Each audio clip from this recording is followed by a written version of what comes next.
السلام عليكم ورحمة الله وبركاته. إن الحمد لله نحمده ونستعينه ونستغفره ونعوذ بالله من شرور أنفسنا ومن سيئات أعمالنا. من يهده الله فلا مضل له ومن يضلل فلا هادي له.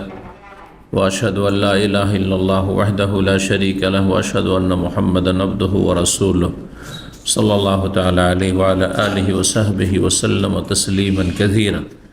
أما بعد، فقد قال الإمام البخاري رحمه الله تعالى: باب ما رخص للمريض أن يقول إني وجع أو رأس أو اشتد بي الوجع، وقول أيوب عليه السلام: أني مسني الضر وأنت أرحم الراحمين.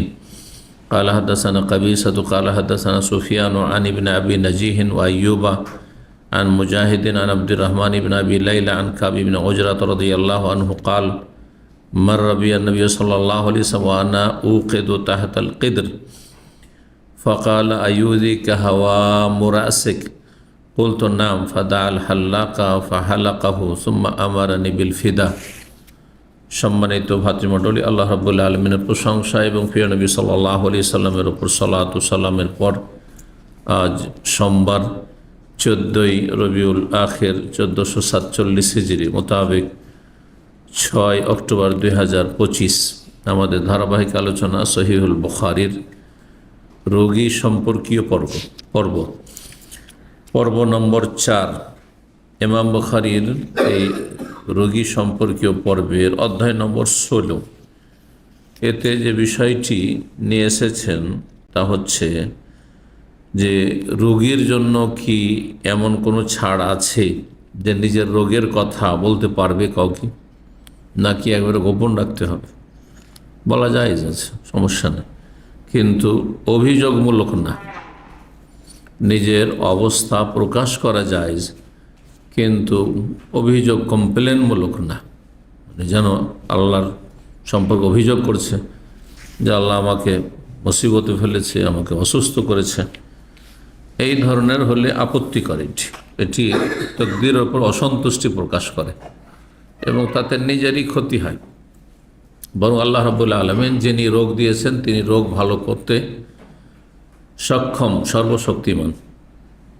ওয়াইযা মারিযতু ফাহুয়া ইয়াশফিন, ইব্রাহিম আলাইহিস সালাম বলছেন, আমি যখন অসুস্থ হই তো সেই আল্লাহ একমাত্র ভালো করেন, রোগের নিরাময়ের মালিক। সুতরাং আপনি আল্লাহ রাব্বুল আলামিন সম্পর্কে সুধারণা রাখবেন যে আল্লাহ আমাকে ভালো করবেন, এবং পার্থিব যতটুকু চেষ্টা আছে আপনি চেষ্টা করবেন, দোয়ার চেষ্টা আল্লাহর কাছে, আল্লাহকে ডাকবেন আপনি, এবং চিকিৎসার চেষ্টা। আর যেসব চেষ্টা হয়ে থাকে, যেসব খাবার দাবার আপনার রোগ বাড়ায়, যেভাবে লাইফ স্টাইল হলে রোগ বাড়ে, সেগুলোতে বেঁচে থাকবে।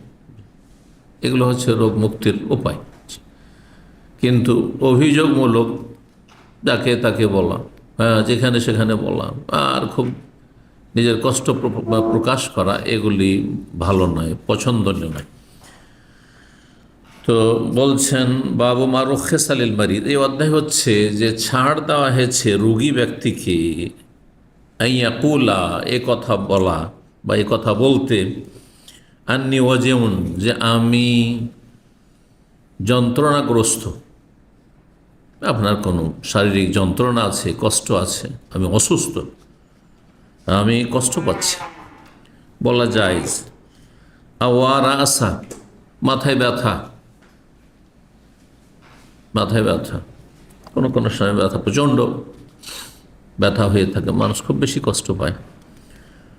ওয়ারা আসা আরবদের ভাষা, মাথায় প্রচণ্ড ব্যথা থাকলে, যন্ত্রণা থাকলে তারা বলতো, হায় আমার মাথা গেল, হায় আমার মাথা গেল, মানে আমি প্রচণ্ড ব্যথা যন্ত্রণা অনুভব করছি আমার মাথায়। আবিস্তাদ্দা বিয়াল ওয়াজউ, রোগ বৃদ্ধি পেয়েছে, আমার রোগ মারাত্মক আকার ধারণ করেছে বা খুব বেশি অসুস্থ হয়ে পড়েছি, এই কথাগুলি বলা জায়েজ। কিন্তু আজকাল যে সোশ্যাল মিডিয়াতে বলছেন এটা ভালো না। কি আলেম কি জাহেল সবাই, এল্লা মাশাআল্লাহ অল্প কিছু ভালো আলেম আছেন যারা এইসব করেন না, অসুস্থ হলে নিজের কথা প্রকাশ করে না। আর তারপর আমাদের কিছু দিনই ভাইয়েরা তার সাথে রোগীর ছবি দিয়ে দিচ্ছে, এটা আরও বেশি লাগছে। এটা ভালো না, তার জন্য এটা ভালো না, আর তাকে যারা ভালোবাসে তাদের জন্য এটি জায়েজ না। আপনি একটা রোগী যখন থাকে, তার চেহারা শরীর মলিন থাকে, হ্যাঁ, মানসিক শারীরিক অবস্থা খারাপ থাকে, এই খারাপ ছবি কেন দিচ্ছেন আপনি? এটা ক্ষতি করছেন, তার কি করছেন আপনি? এটা খুবই খারাপ কাজ এগুলো। আমি ওসিয়ত করে রেখেছি আমার পরিবারকে যে আমার অসুস্থতা, আল্লাহ না করে অসুস্থ হয়, তবে মরতে তো হবে একদিন, তারপরে মৃতদেহ দোয়া চাইছে, অমুক মারা গেছেন, মৃতদেহ মরা ছবি দিয়ে দিয়েছে। আউযুবিল্লাহ, আউযুবিল্লাহ, আল্লাহ হেফাজত করি সব অনিষ্ট থেকে। আল্লাহ না করে কোনোদিন মানুষের বিপদ আপদ হয়, কোনো বিপদের ছবি, অসুস্থতার ছবি, দুর্ঘটনা অ্যাক্সিডেন্টের ছবি অথবা মৃতদেহের ছবি, এগুলো দিয়ে মানুষের কাছে দোয়া চাওয়া, এগুলো মূর্খদের কাজ, এগুলি গণ্ড মূর্খদের কাজ। এগুলো আমাদের দিনী ভাইদের কাজ নয়, এরা দিন বুঝেই নেই। জি, সারা দুনিয়া সব আপনার দোস্ত আছে নাকি? সবাই দোস্ত? কোনো মানুষ পৃথিবীতে আছে যে সবাই তাকে ভালোবাসে? রাসূলুল্লাহ সাল্লাল্লাহু আলাইহি সাল্লামের দোস্ত ছিল, দুশমন ছিল? যদি সবচাইতে ভালো মানুষ পৃথিবীতে কেউ থাকেন তো তিনি মুহাম্মদ রাসূলুল্লাহ সাল্লাল্লাহু আলাইহি ওয়াসাল্লাম। হ্যাঁ, ইব্রাহিম খলিলুল্লাহ আলাইহিস সালাম, সবচাইতে ভালো মানুষ এই দুজন মানব জাতির ইতিহাস। তাদের দুশমনের অভাব ছিল। আল্লাহ কোরআনে বলছেন, ওয়াকাযালিকা জাআলনা লিকুল্লি নাবিয়্যিন আদুওয়ান। আমি এইভাবেই, এটি হচ্ছে আল্লাহর নীতিমালা দুনিয়াতে, জাআলনা লিকুল্লি নাবিয়্যিন, প্রত্যেক নবীর কি করেছি? আদুওয়ান, দুশমন তৈরি করেছি। সুবহানাল্লাহ, আল্লাহ বলছে আমি শত্রু তৈরি করেছি। তো আপনি বা আপনার ছবি দিয়ে দেওয়া হলো, আপনার সম্পর্কে রোগের গোটা দুনিয়ায় মুহূর্তের মধ্যে আপনি ফেসবুকে সারা দুনিয়া ছড়িয়ে পড়লো, ফ্রেন্ড টু ফ্রেন্ড, শুধু ফ্রেন্ড সার্কেলে নয়, যাদেরকে আপনি ফ্রেন্ড বানিয়েছেন তাদের মধ্যেও মেলা কেউ আছে বিদ্বেষী, আর ফ্রেন্ড থেকে কত ফ্রেন্ড চলে গেল, কত জায়গায় শেয়ার হয়ে গেল। অল্প কিছু লোক হয়তো দোয়া করছে, দোয়াও করে না, প্রচার করছে, দোয়া করে না। বল্লা, যারা প্রচার করে তারা নিজেরাই দোয়া করে না। এ কথা ভালো করে শুনলেন। যদি আন্তরিক হয় তাহলে এসব প্রচার করবে, নিজেই দোয়া করবে। তারপর আপনার যন্ত্রণা, আপনার অসুস্থতা আপনার চেয়ে বেশি ভালো করে কেউ দোয়া করবে নাকি? হ্যাঁ, আপনি ভুক্তভোগী, আপনি অসুস্থ, আপনার দোয়া বেশি কার্যকর হবে, আপনার দোয়াতে বেশি আন্তরিকতা, ইখলাস আছে, নিষ্ঠা আছে। আল্লাহকে আপনি অন্তর থেকে ডাকছেন, নাকি পর কেউ ধার করে ও ডাকবে বেশি? আশ্চর্য বিষয়গুলি চিন্তাই করেন এগুলো ভাইরা। যেন শেখ সালেহ ফাজান, শেখ বিন ওসাইমিন, তাদের বেশ কিছু ফতোয়া সোশ্যাল মিডিয়াতে আরবিতে আছে। একজন বলছে যে আমি অসুস্থ, তাহলে আমি কি ভাইদের কাছে দোয়া চাইতে পারবো? না, চাইবেন না, স্পষ্ট বলছেন, না চাইবেন না। এই জন্য বলো, ভালো আলমের কেউ পরের কাছে দোয়া চাইবেন না। আরে পর হচ্ছে পর, আরে আপনি আপন, আপনি নিজে দোয়া করেন। যারা মানুষের কাছে দোয়া চাই তারা কখনো নিজের জন্য একবার মন লাগিয়ে দোয়া করে না, মেহনত করে দোয়া করে না।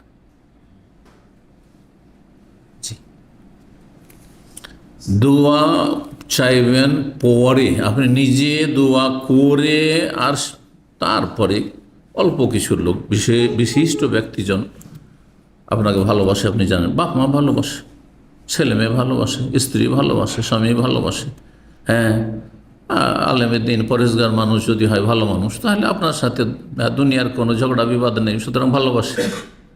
এইভাবে আপনি বিশিষ্ট জনের কাছে দোয়া চাইতে পারেন, যাত্রার কাছে দোয়া চাইবেন আপনি। হ্যাঁ, ফাসেক ফাজের পুরা দুনিয়ার কাফের, হ্যাঁ, চিন্তা করেন, বিদাতিকে খুশি হবে না, ও দোয়া করবে আপনার জন্য? আর বিদাতিদের সংখ্যা বেশি। কাফেরকে দোয়া করবে একটা মুসলিমের জন্য, আর ওর দোয়াতে হবে বা কি? বেদাতির দোয়াতে বা কী হবে? বেনামাজির দোয়াতে, বেনামাজি 95% বেনামাজি মুসলিম সমাজে, তো বেনামাজির দোয়াতে হবেই বা কিচ্ছু হবে না, কিচ্ছু হবে না। সারা দিন দোয়া করলে কিছু হবে না, কোনো ফায়দা হবে না তাদের দোয়াতে। এই জন্য এই স্বভাবগুলো আপনারা বাদ দেন। আমি সারা বিশ্বের সমস্ত মুসলিম বাংলাভাষীদের বলছি যে পরের কাছে দোয়া চাওয়া এই বদ স্বভাবটা বাদ দেন, নিজে দোয়া করেন। আলেকে বেনাসেকে, নিজের চরকায় তেল দিতে শিখেন। জি, আল্লাহ তৌফিক দান করুন। তারপরে এই সোশ্যাল মিডিয়াতে এগুলো ছড়িয়ে দিন।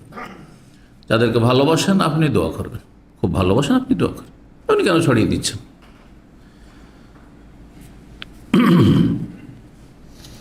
তো আইয়ুব আলাইহিসসালাম, আইয়ুব আলাইহিসসালামের দোয়া আসছে। মানুষের কাছে দোয়া চাওয়ার বিষয়ে আরেকটি কথা এখানে বলি। আয়েশা রাদিয়াল্লাহু তাআলা নবী সাল্লাল্লাহু আলাইহি ওয়াসাল্লামের কত প্রিয়তম ছিলেন।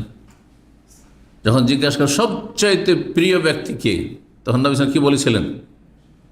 কি বলেছিলেন? আগে আয়েশা রাদিয়াল্লাহু তাআলা বলেছেন। তারপর যখন জিজ্ঞাসা করেন না আসলে মহিলাদের সম্পর্কে বলছে না, পুরুষদের মধ্যে বলছে আবু হা, তার বাবা সবচেয়ে প্রিয়। আয়েশা রাদিয়াল্লাহু তাআলা ছেলে মেয়ে হয়, নিঃসন্তান ছিলেন না? ছিলেন না? ছিলেন কি ছিলেন না? নিঃসন্তান ছিলেন। তিনি ভালো করে জানছেন রাসূলুল্লাহ সাল্লাল্লাহু আলাইহি ওয়াসাল্লামের দোয়া কবুল হবেই। তিনি আমার স্বামী, হ্যাঁ, আমার সন্তান হওয়া মানে নবীর সন্তান হওয়া।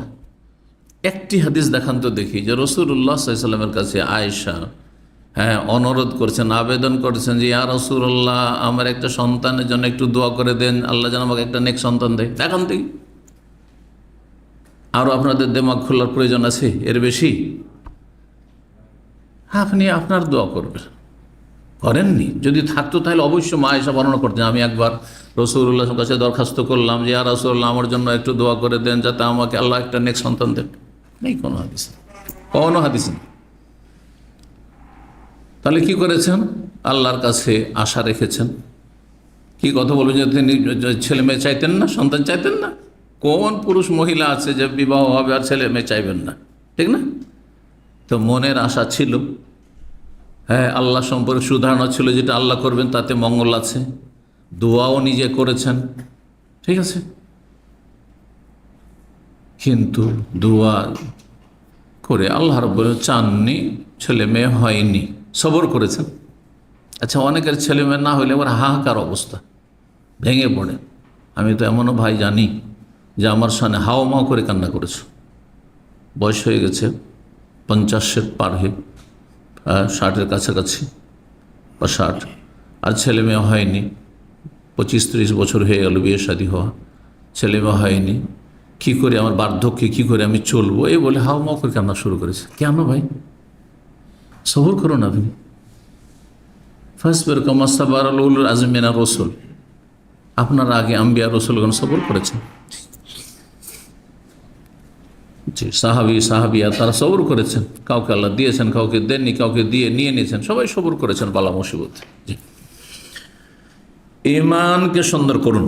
জি, তো আইয়ুব আলাইহিসসালাম দোয়া করেছে। আইয়ুব আলাইহিসসালামকে তার সাথী সঙ্গীদের কাছে দোয়া চাইছেন যে আমার জন্য দোয়া করো, আমি খুব অসুস্থ হয়ে পড়েছি।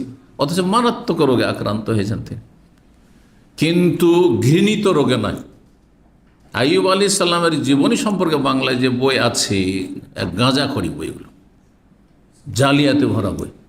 এমন হয়েছিল শরীরে পোকা হয়ে গেছিল আর শরীর সরে সরে পড়ে যাচ্ছিল। আউযু বিল্লাহ। আচ্ছা, এরকম যদি কেউ রুগ্ন হয় তো তাকে ছেড়ে মানুষ পালাবে না? একটি বিষয়। দ্বিতীয় বিষয় যে এই রোগটা ঘৃণিত রোগ না? আল্লাহর প্রিয় বান্দা, প্রত্যেক যুগের নবীরা সবচেয়ে বেশি আল্লাহর প্রিয়। তো আল্লাহর প্রিয় বান্দাকে আল্লাহ এমন রোগ দিবেন যেটা একবার ঘৃণিত রোগ, মানুষের ঘৃণা হয়, শুনলে একটা ঘৃণা হবে যে ওর শরীরে পোকা হয়ে গেছে, কাছে যাওয়া মুশকিল, যেতে চাইবেন আপনজন, ঠিক না? তাহলে এই কথাই প্রমাণ করে, এই যে আমি নিজের পক্ষে বলছি না, বিজ্ঞ মহাক্ক গবেষক আমাদের কথা বলছি, যে এগুলি আইয়ুব আলাইহিসসালামের জীবনী সম্পর্কে জালিয়াতি সব, মিথ্যার ছড়াছড়ি। তাকে এমন রোগ হয়নি যেটা ঘৃণিত। দেখেন, মানুষের কারো যদি ধরেন হার্ট অ্যাটাক হয়, ঘৃণিত রোগ না, মারাত্মক রোগ। কিডনি ফেল, ঘৃণিত রোগ না, যে ওর পাশে কেউ বসবে না, তাই না? কিন্তু কুষ্ঠরোগ, শরীর পচে যাচ্ছে, পোকা হয়ে গেছে, অমুক হয়ে গেছে, ঘৃণিত রোগ। নবী রাসূলকে আল্লাহ ঘৃণিত রোগ দেবেন, অসম্ভব কথা। যদি এটা কোনো আয়াতে থাকতো তাহলে মেনে নিতাম, যদি কোনো হাদিসে থাকতো নবী সাল্লাল্লাহু আলাইহি ওয়াসাল্লাম বলেছেন আইয়ুব আলাইহিস সালামকে এমন রোগ হয়েছিল যেটা একবার এইরকম পছন্দ হয়ে নিয়েছিল, তাহলে মেনে নিতাম, কারণ এটি ওয়াহি, আল্লাহ এবং রসুলের কথা। কিন্তু না কোরআন আছে না হাদিস আছে, কিসে আছে? ইসরায়েলি ইহুদি নাসারাদের কিতাবে আছে। হ্যাঁ জি, তারা নবীকে যারও সন্তান বলতে দ্বিধা করেনি। ইহুদিরা ঈসা আলাইহিস সালামকে যারও সন্তান বলে, বুঝতে পারছেন না? ওজাইরকে আল্লাহর পুত্র বলে ইহুদিরা, খ্রিস্টানরা আল্লাহর পুত্র বলে, আল্লাহর স্ত্রী বলে নাউজুবিল্লাহ মারিয়ামকে, নাউজুবিল্লাহ। হ্যাঁ, তাহলে তারপরে সুলাইমান আলাইহিস সালামকে ইহুদিরা জাদুকর বলে, যে জাদুর বলে তার রাজত্ব চলত। তারা কি করেনি মানহানি করার ক্ষেত্রে? সব কিছুই করেছে। নবী রসুলকে খুন করেছে, কোরআনে আল্লাহ একাধিক জায়গায় বলেছে। খুনই ছিল তারা, নবী রসুল সবচেয়ে ভালো মানুষদেরকে খুন করেছে তারা ইহুদিরা। তো তাদের যে সব পুস্তক রয়েছে, জগা খিচড়ি পুস্তক, বিকৃত পুস্তক, মন গড়া পুস্তক, তাতে এইসব কিচ্ছা কাহিনী বিশ্বাস করে নেবেন আপনি? যে আইয়ুব আলাইহিস সালামের শরীরে পছন্দ হয়ে নিয়েছিল, আর পোকা হয়ে গেছিল, আর তারপরে সব ছেড়ে পালিয়ে গেছিল, মিথ্যা কথা। হ্যাঁ, তবে রোগ হয়েছিল, দুরারোগ্য রোগ, কঠিন রোগ, আর সেটা তারপরে 18 বছর ছিল, এইটাও জাল কথা। কোথায় আছে যে 18 বছর ছিল? আয়াত আছে, হাদিস হাদিস আছে একটি, দেখান দিন। কত যে সংশোধনের প্রয়োজন রয়েছে আমাদের মুসলিম সমাজে। হ্যাঁ, জালিয়াতি আর জালিয়াতি, আকিদাতি জালিয়াতি, তো কিচ্ছা কাহিনী তো জালিয়াতি হবে, মাসলা মাসাইলে তো হালাল হারামে জালিয়াতি হবে। আল্লাহ বোঝার তৌফিক দান করেন। আইয়ুব আলাইহিস সালামের দোয়া, সূরা আম্বিয়া আয়াত নম্বর 83, এই জন্য এই কথাটি বললাম। তিনি দোয়া করেছেন আন্নি মাসানিয়া দুররু, আল্লাহ আমাকে রোগ স্পর্শ করেছে। দুররু মানে ক্ষতি, রোগ ক্ষতি করে শরীরের। আমাকে অনিষ্ট বা রোগ কি করেছে? স্পর্শ করেছে, মানে রোগাক্রান্ত হয়ে গেছি, আমি অসুস্থ হয়ে পড়েছি। ওয়ান্তা আরহামুর রাহিমিন, তুমি দয়ালুদের সবচেয়ে বড় দয়ালু, সর্বাধিক দয়ালু। মা দয়া করে, বাবা দয়া করে, স্বামী দয়া করে, স্ত্রী দয়া করে, ছেলে মেয়ে দয়া করে, মায়া করে, সবাই করে। দুনিয়ার যে কেউ মায়া দয়া করুক না কেন, সবচেয়ে বড় মায়া এবং দয়া কার রয়েছে? রব্বুল আলমিনের, যিনি আরহামুর রাহিমিন। কত সুন্দর দোয়া, লম্বা দোয়া করেছেন। তাহলে দোয়ার জন্য একবারে ঘন্টার ঘন্টা দোয়া করতে হবে। হ্যাঁ, আর কোনো দোয়া বাদ দিবেন না এমন কথা নাই। দোয়া এখান থেকে যদি বের হয়, আর হালাল খান, হারামখোর না হন, হারাম খাবেন না, বেঈমানি আত্মসাৎ করবেন না, জুলম অত্যাচার করবেন, মানুষের টাকা পয়সা মেরে রাখবেন না, সততা যদি থাকে, তো এই এক লাইনও নয়, এই দোয়াটি আন্নি মাসানি আদুররু, আল্লাহ আমি রোগী হয়ে গেছি, অসুস্থ হয়ে পড়েছি, আর তুমি সবচেয়ে বড় দয়ালু। আল্লাহ ভালো করে দিলেন, ভালো হওয়ার ব্যবস্থা করে দিলেন। 5665 নম্বর হাদিস। এই আয়াত কেন নিয়েছেন ইমাম বুখারী রাহিমাহুল্লাহ? যে তিনি প্রকাশ করেছেন নিজের রোগের কথা, আল্লাহ আমি অসুস্থ হয়েছি। তার অসুস্থ হলে বলা যায়, এই না যে লুকিয়ে রেখে দিতে হবে, বলতে হবে, কিন্তু যাকে তাকে নাই। এই জন্য ভালো ভালো আলেমদের বড় বড় রোগ হয়েছে, কিন্তু নিজের পরিবারের সদস্যের বাইরে কেউ জানতো না। আল্লামা ইমাম শাইখুন বাজ রাহিমাহুল্লাহ ক্যান্সারে আক্রান্ত ছিলেন, ইন্তেকাল করেছেন ক্যান্সারে আক্রান্ত, ক্যান্সারে রোগী ছিলেন। তার স্ত্রী, ছেলে মেয়ে ছাড়া কেউ জানতো না, বাইরে কেউ জানতো না, বাইরের কেউ জানতো না। এটা হচ্ছে আমাদের সালাফদের, আল্লাহর নেকবান্দাদের পরিচয়, যে নিজের কষ্টের কথা পরকে বলবেন না। আপনি যার কাছে আশা আছে যে সেই হিতাকাঙ্ক্ষী আপনার জন্য সত্যি অন্তরতে দোয়া করবে, তার আগে আপনি দোয়া করেন আগে। আইয়ুব আলাইহিস সালাম জনগণকে বলে বাড়াননি, কাকে বলেছেন? রব্বে, তার আগে রয়েছে রব্বে, আল্লাহ, রব আল্লাহ, আল্লাহকে বলেছেন। তা আল্লাহকে খুব বলেন, অসুবিধা নেই। আল্লাহকে আপনার অভাবের কথা, কষ্টের কথা, দুঃখের কথা, মানসিক শারীরিক যা আছে, আর্থিক সব বলেন। কিন্তু মানুষকে বলে বেড়া, ভাই পকেটে একটা পয়সা নেই, কি করে খাও ভাই, এত টাকা খরচ করে এসছি, বিদেশে এসছি, এখানে এসে চাকরি পাচ্ছি না, কি করে যে চলবে ভাই, হ্যাঁ দেশে গেলে কি যে করব, হ্যাঁ সম্পর্ক খারাপ হয়ে গেছে, কোম্পানি বন্ধ হইতে যাচ্ছে, কি যে হবে, এতে সর্বনাশ হয়ে যাবে, আল্লাহ সন্তুষ্ট হয়ে যাবে। এগুলো ভালো কাজ না। 5665 নম্বর হাদিস, কাব বিন উজরা রাদিয়াল্লাহু তাআলা আনহু বর্ণিত, তিনি বলেন, মাররা বিয়ান নবী সাল্লাল্লাহু আলাইহি ওয়াসাল্লাম, নবী সাল্লাল্লাহু আলাইহি ওয়াসাল্লাম আমার পাশ হয়ে অতিক্রম করলেন। হুদাইবিয়ার বছর ছিল, হুদাইবিয়ার সফর ছিল। ওয়ানা উকেদু তাহাতাল কিদরে, সেই সময় আমি চুলহায় আগুন জ্বালাচ্ছিলাম। কিদর মানে পাতিল, হাঁড়ি, আর চুলহার ওপর হাঁড়ি পাতিল থাকে, আর তার নিচে, হাঁড়ির নিচে আমি আগুন জ্বালাচ্ছিলাম, মানে পাকশাক করছিলেন কিছু সাথী সঙ্গী নিজেদের জন্য। ফাকালা, সেই সময় যখন গরম থাকে, আগুনের গরম, যদি উকুন থাকে মাথায়, তাহলে উকুনগুলি তখন আর ছটপট করে, তখন মাথা থেকে চারিদিকে বেরিয়ে আসে, ছড়িয়ে পড়ে, ওই অবস্থা হয়েছিল। তো সাহাবায়ে কেরামদের অনেকের বড় চুল ছিল। ফাকার নবী সাল্লাল্লাহু আলাইহি ওয়াসাল্লাম, আইয়ুযিকা হাওয়ামু রাসিকা, তোমার মাথার উকুন তোমাকে কষ্ট দিচ্ছে খুব। কারণ রাসূলুল্লাহ সাল্লাল্লাহু আলাইহি ওয়াসাল্লাম দেখতে পাচ্ছেন যে এই চুলা জ্বালাচ্ছে, আর এই গরমের চোটে তার মাথা থেকে উকুনগুলি সব আর গোটা গায়ে ছড়িয়ে পড়েছে, মানে প্রবাহিত হচ্ছে, মনে হয় বইছে, এইরকম অবস্থা। কুম্মালু ইয়াতানাসারু, অন্য হাদিসে রয়েছে, মাথার উকুনগুলি চারিদিকে বিক্ষিপ্ত হয়ে পড়েছে। দেখতে পাচ্ছেন রাসূলুল্লাহ, কুলতু নাম, হ্যাঁ আমার উকুন আমাকে খুব কষ্ট দিচ্ছে। ফাদা আল হাল্লাক, নবী সাল্লাল্লাহু আলাইহি সাল্লাম ইহরাম অবস্থায় ছিলেন ওই সাহাবী, কারণ ওমরায় গেছেন। নবী সাল্লাল্লাহু আলাইহি সাল্লাম নাপিতকে ডাকলেন, হাল্লাক, নাপিতকে ডাকলেন। তাই আজ পর্যন্ত হাল্লাক শব্দটি আছে, কিন্তু আজকাল দোকানকে হাল্লাক বলছে, দোকান হাল্লাক নয়, দোকানের যে কর্মচারী তাকে হাল্লাক বলা হয়। দোকানকে বলতে মানে মাহাল হাল্লাকা, মাহাল মানে দোকান, হাল্লাকা মানে সেলুন। তখন তো নাপিতকে ডাকলেন, ফাহালাকাহু, আর তার মাথা মণ্ডন করে দিল সেই নাপিত। সুম্মা আমারান বিল ফিদা, তারপরে আমাকে নির্দেশ দিন রাসূলুল্লাহ সাল্লাল্লাহু আলাইহি ওয়াসাল্লাম ফিদিয়া দিয়ে দেওয়ার জন্য। কারণ এহরাম অবস্থায় যেহেতু চুল কাটা নিষেধ, মাথা মুন্ডন নিষেধ, নখ কাটা নিষেধ, এগুলো নিষেধ, মোচ কাটা নিষেধ, দাড়ি সবসময় না যায়, হারাম। তো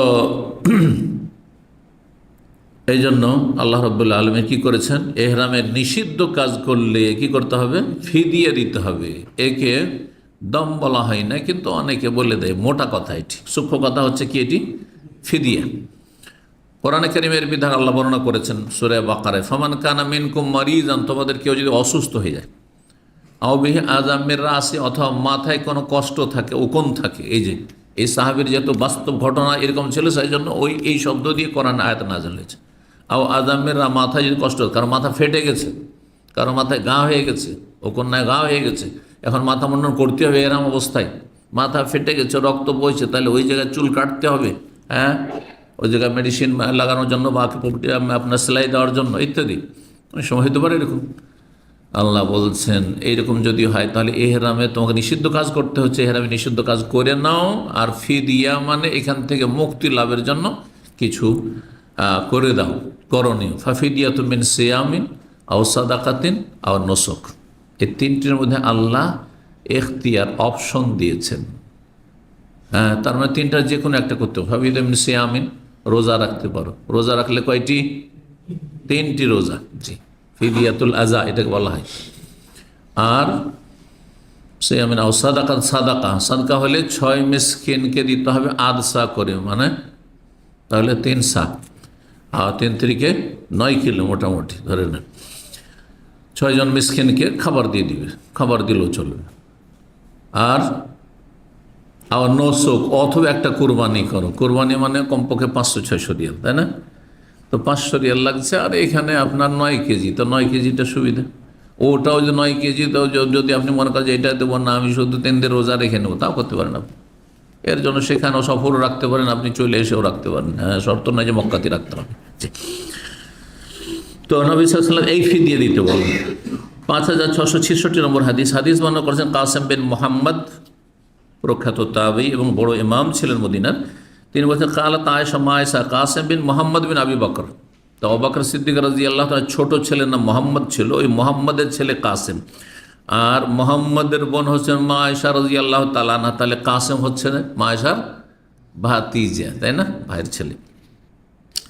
কালাত আয়েশা, মানে আয়েশা রাদিয়াল্লাহু তাআলা আনহা বললেন যে একবার ঘটনা, তিনি অসুস্থ ছিলেন, মাথায় প্রচণ্ড ব্যথা ছিল। ওয়ারাসা, হাই আমার মাথা গেল, মানে মাথায় প্রচণ্ড যন্ত্রণা অনুভব করছি।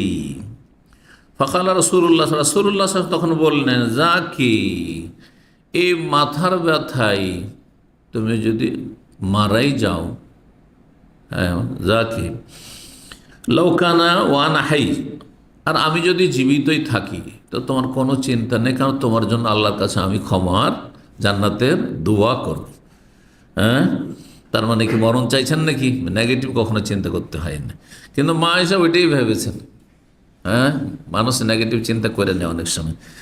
বলছেন যদি এই মাথার ব্যথাতে তুমি মরেই যাও, ধরে নাও, আর আমি যদি বেঁচে থাকি, ফাস্তাগফিরুল্লাহি ওয়া আদুল্লাহি, তোমার জন্য আল্লাহর কাছে ক্ষমা প্রার্থনা করব এবং তোমার জন্য আমি দোয়া করতে থাকবো, নবীর দোয়া পাবে, রাসূলুল্লাহর দোয়া পাবে, তোমার কোনো চিন্তাই নেই, জান্নাত পেয়ে যাবে।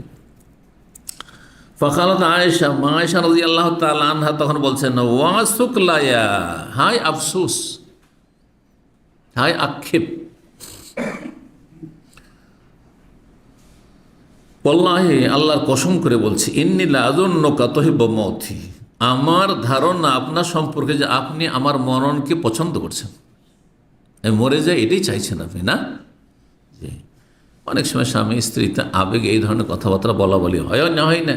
জি, আমার ধারণা যে আপনি আমার মরণকে পছন্দ করছেন। ওয়ালাউ কানা যালিকা, আর যদি আমি মরেই যাই সত্যি, আর আপনি বেঁচে আছেন, থাকলেন, আর আমি মরে গেলাম, লা যালিলতা আখিরা ইয়াউমিকা মুআররিসান বিবাদি আজওয়াজিক, তাহলে আপনার তো আমি শুধু না, আপনার আরও তো স্ত্রী আছে, সুতরাং আপনি দিন শেষে কোনো না কোনো স্ত্রীকে নিয়ে আপনি কি করবেন? রাত্রি যাপন করবেন। আপনি শোক করবেন না, আপনার শোক হবে না, আপনি দিন শেষ হতেই, দিন শেষ হবে না, দিন গেলেই, যে দিনে মারা যাবো, রাত্রে আপনি অন্য বিবিকে নিয়ে আপনি আমোদ ফুর্তি করতে থাকবেন।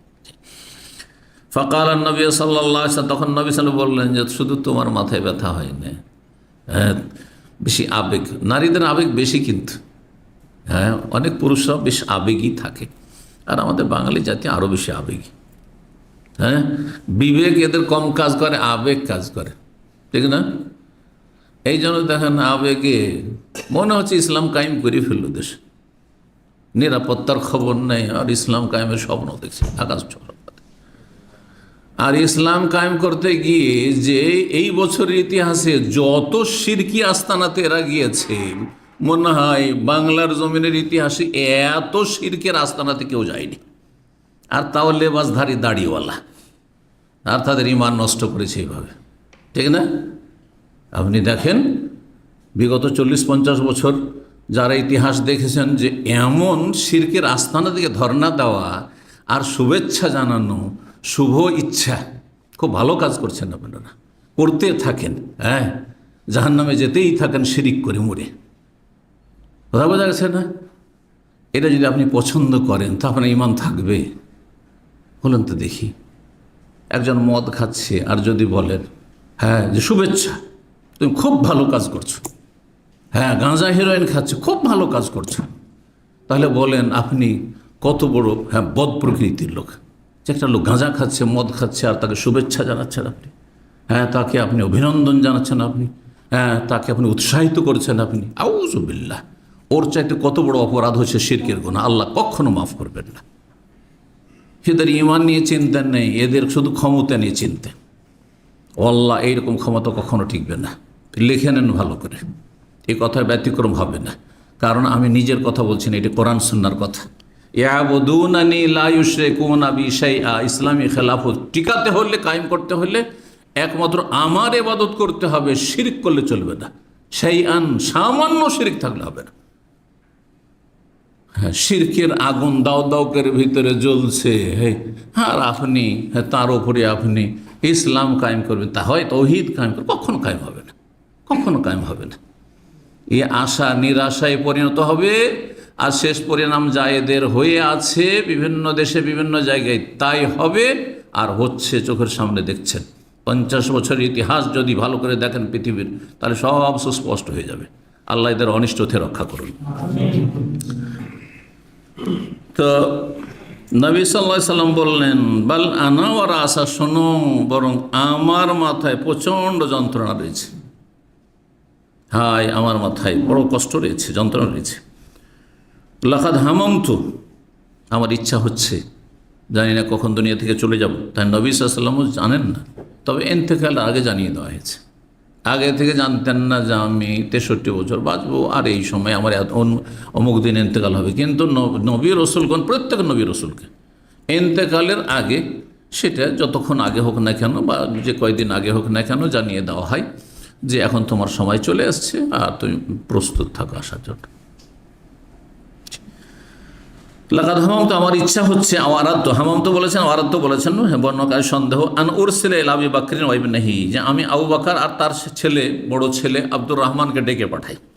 ফাআহাদা, এবং তাদেরকে ওসিয়ত করে যাই, খেলাফতের ওসিয়ত করে দিই যে আবু বকর এবং তার বড় ছেলেকে বলে দিই যে আমার পরে প্রথম খলিফা হবেন আবু বকর, তোমার আব্বা। এই ওসিয়ত করে আমি এই বিষয়টি স্পষ্ট করে দিতে চাই, যাতে করে কারো কোনো বলার সুযোগ না থাকে, যে আর কারো প্রস্তাব না আসে যে না ওনাকে না হয় অন্য কাউকে করা হোক বা আর কাউকে করা হোক, কারো নাম উল্লেখ করে দিল, এমনটা যেন না হয়। এক কথায় দ্বিমত যেন মানুষের না হয়। ওসিয়ত, আহাদা মানে ওসিয়ত করতে চাই, আইয়াকুল আল কাইলুন, যাতে কোনো ব্যক্তি কোনো কথা না বলতে পারে, যে অন্য কেউ আর কারো প্রস্তাব না নিয়ে আসে। আও ইয়াতামান্নাল মুতামান্নুন, অথবা কোনো আশা আকাঙ্ক্ষাকারী আশা আকাঙ্ক্ষা করে না বসে যে আমি যদি খলিফা হইতাম, এমনটাও তো হইতে পারে। তো এমন যেন না হয়। যদি সাহাবা কেরামের মধ্যে ক্ষমতার লোভ লালসা কারো ছিল না, জি, কারণ এটিকে তারা সম্মাননা মনে করতেন না, এইটিকে কষ্ট মনে করতেন, বোঝা মনে করতেন। নেতৃত্বকে যদি বোঝা মনে করেন তো কেউ বোঝা নিতে চাইবে না, কেউ অতিরিক্ত বোঝা নিতে চাইবে।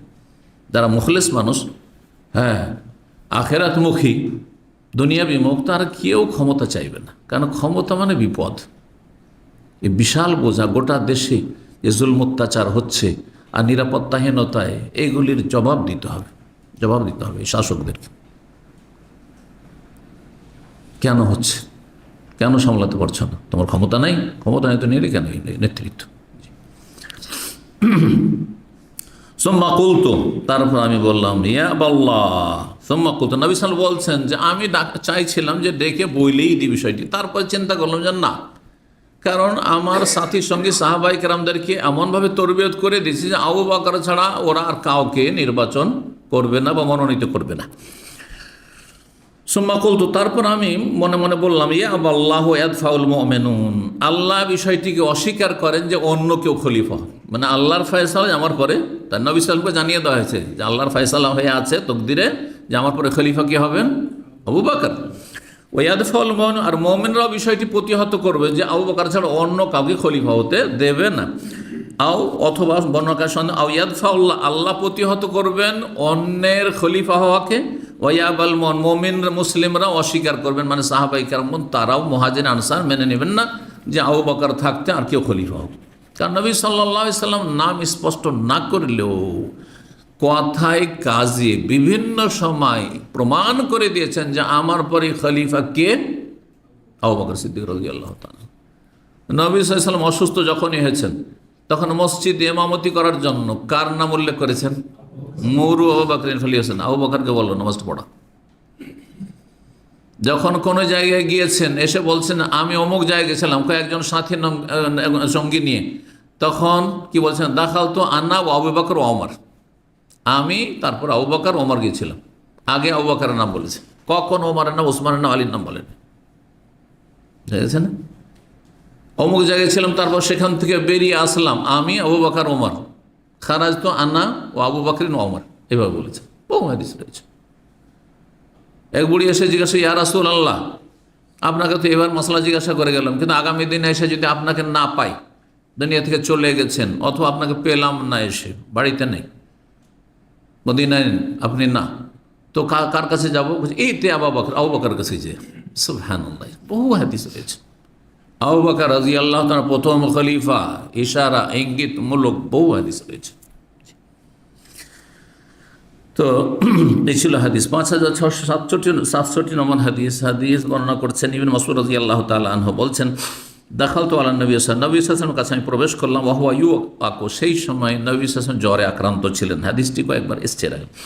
ফামাসেস্তহু, তাকে আমি স্পর্শ করলাম। তাহলে রোগীর গায়ে হাত দিয়ে রোগী পরিচর্যা করা বা দেখা, খোঁজ খবর নেওয়া, এটা ভালো জিনিস।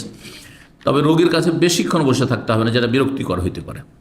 ধর্ণা দিতে হবে না, রোগীর বাড়িতে গিয়ে চা পানি করার জন্য বসে থাকতে হবে না, এই সুযোগ দিতে হবে না, তাড়াতাড়ি উঠে পড়তে হবে।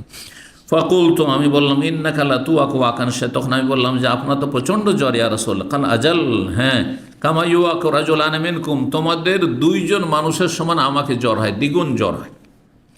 কাল লাকা আজরান, তাহলে আপনার তো দ্বিগুণ সওয়াব নেকি রয়েছে। কালাম, হ্যাঁ, যেমন যার কষ্ট তেমন তার নেকি।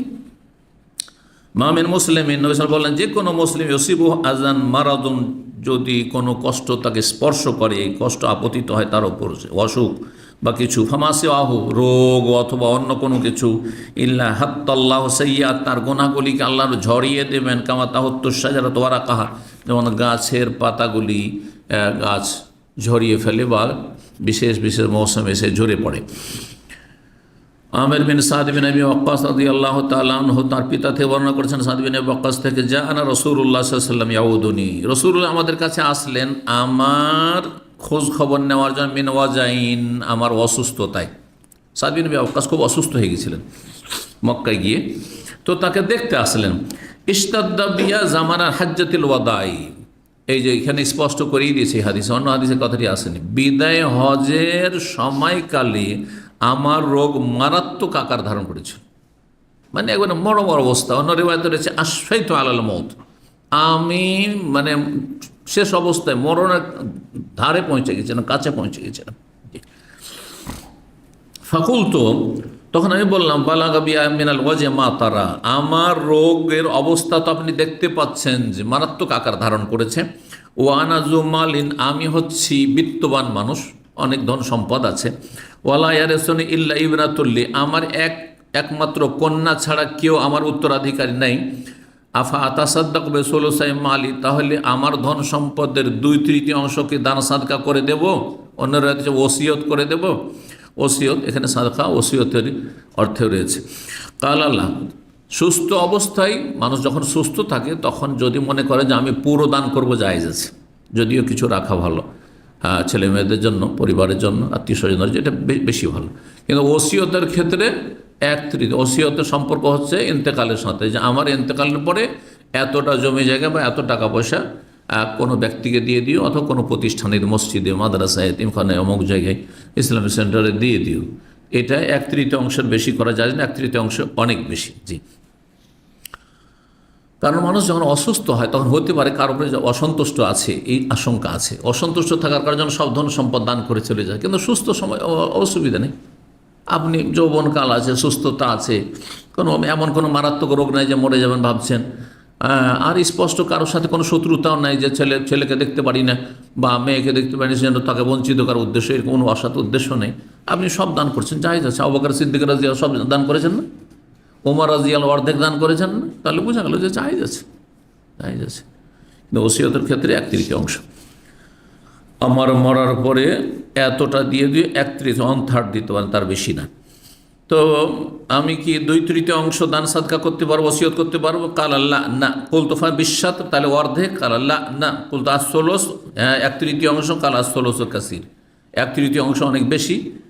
কারণ ইন্নাকা আনতাদা ওয়ারাসাতাকা আগনিয়া খায়রুম মিন আনতাজারহুম আলাতান ইয়াতাকাফফুনান নাস, তুমি যদি তোমার উত্তরাধিকারীদেরকে বিত্তবান ছেড়ে যাও, সচ্ছল অবস্থায় রেখে যাও, এটি বেশি ভালো, উৎকৃষ্ট কিসের থেকে? মিন আনতাজারহুম আলাতান, তাদেরকে অভাবে রেখে যাওয়ার চাইতে।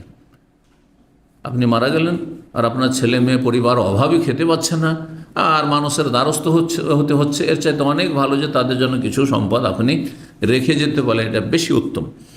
এই জন্য তাদের খাওয়া খরচ কিছু রেখে তারপরে তুমি ওসিয়ত করো বা দান সাদকা করো।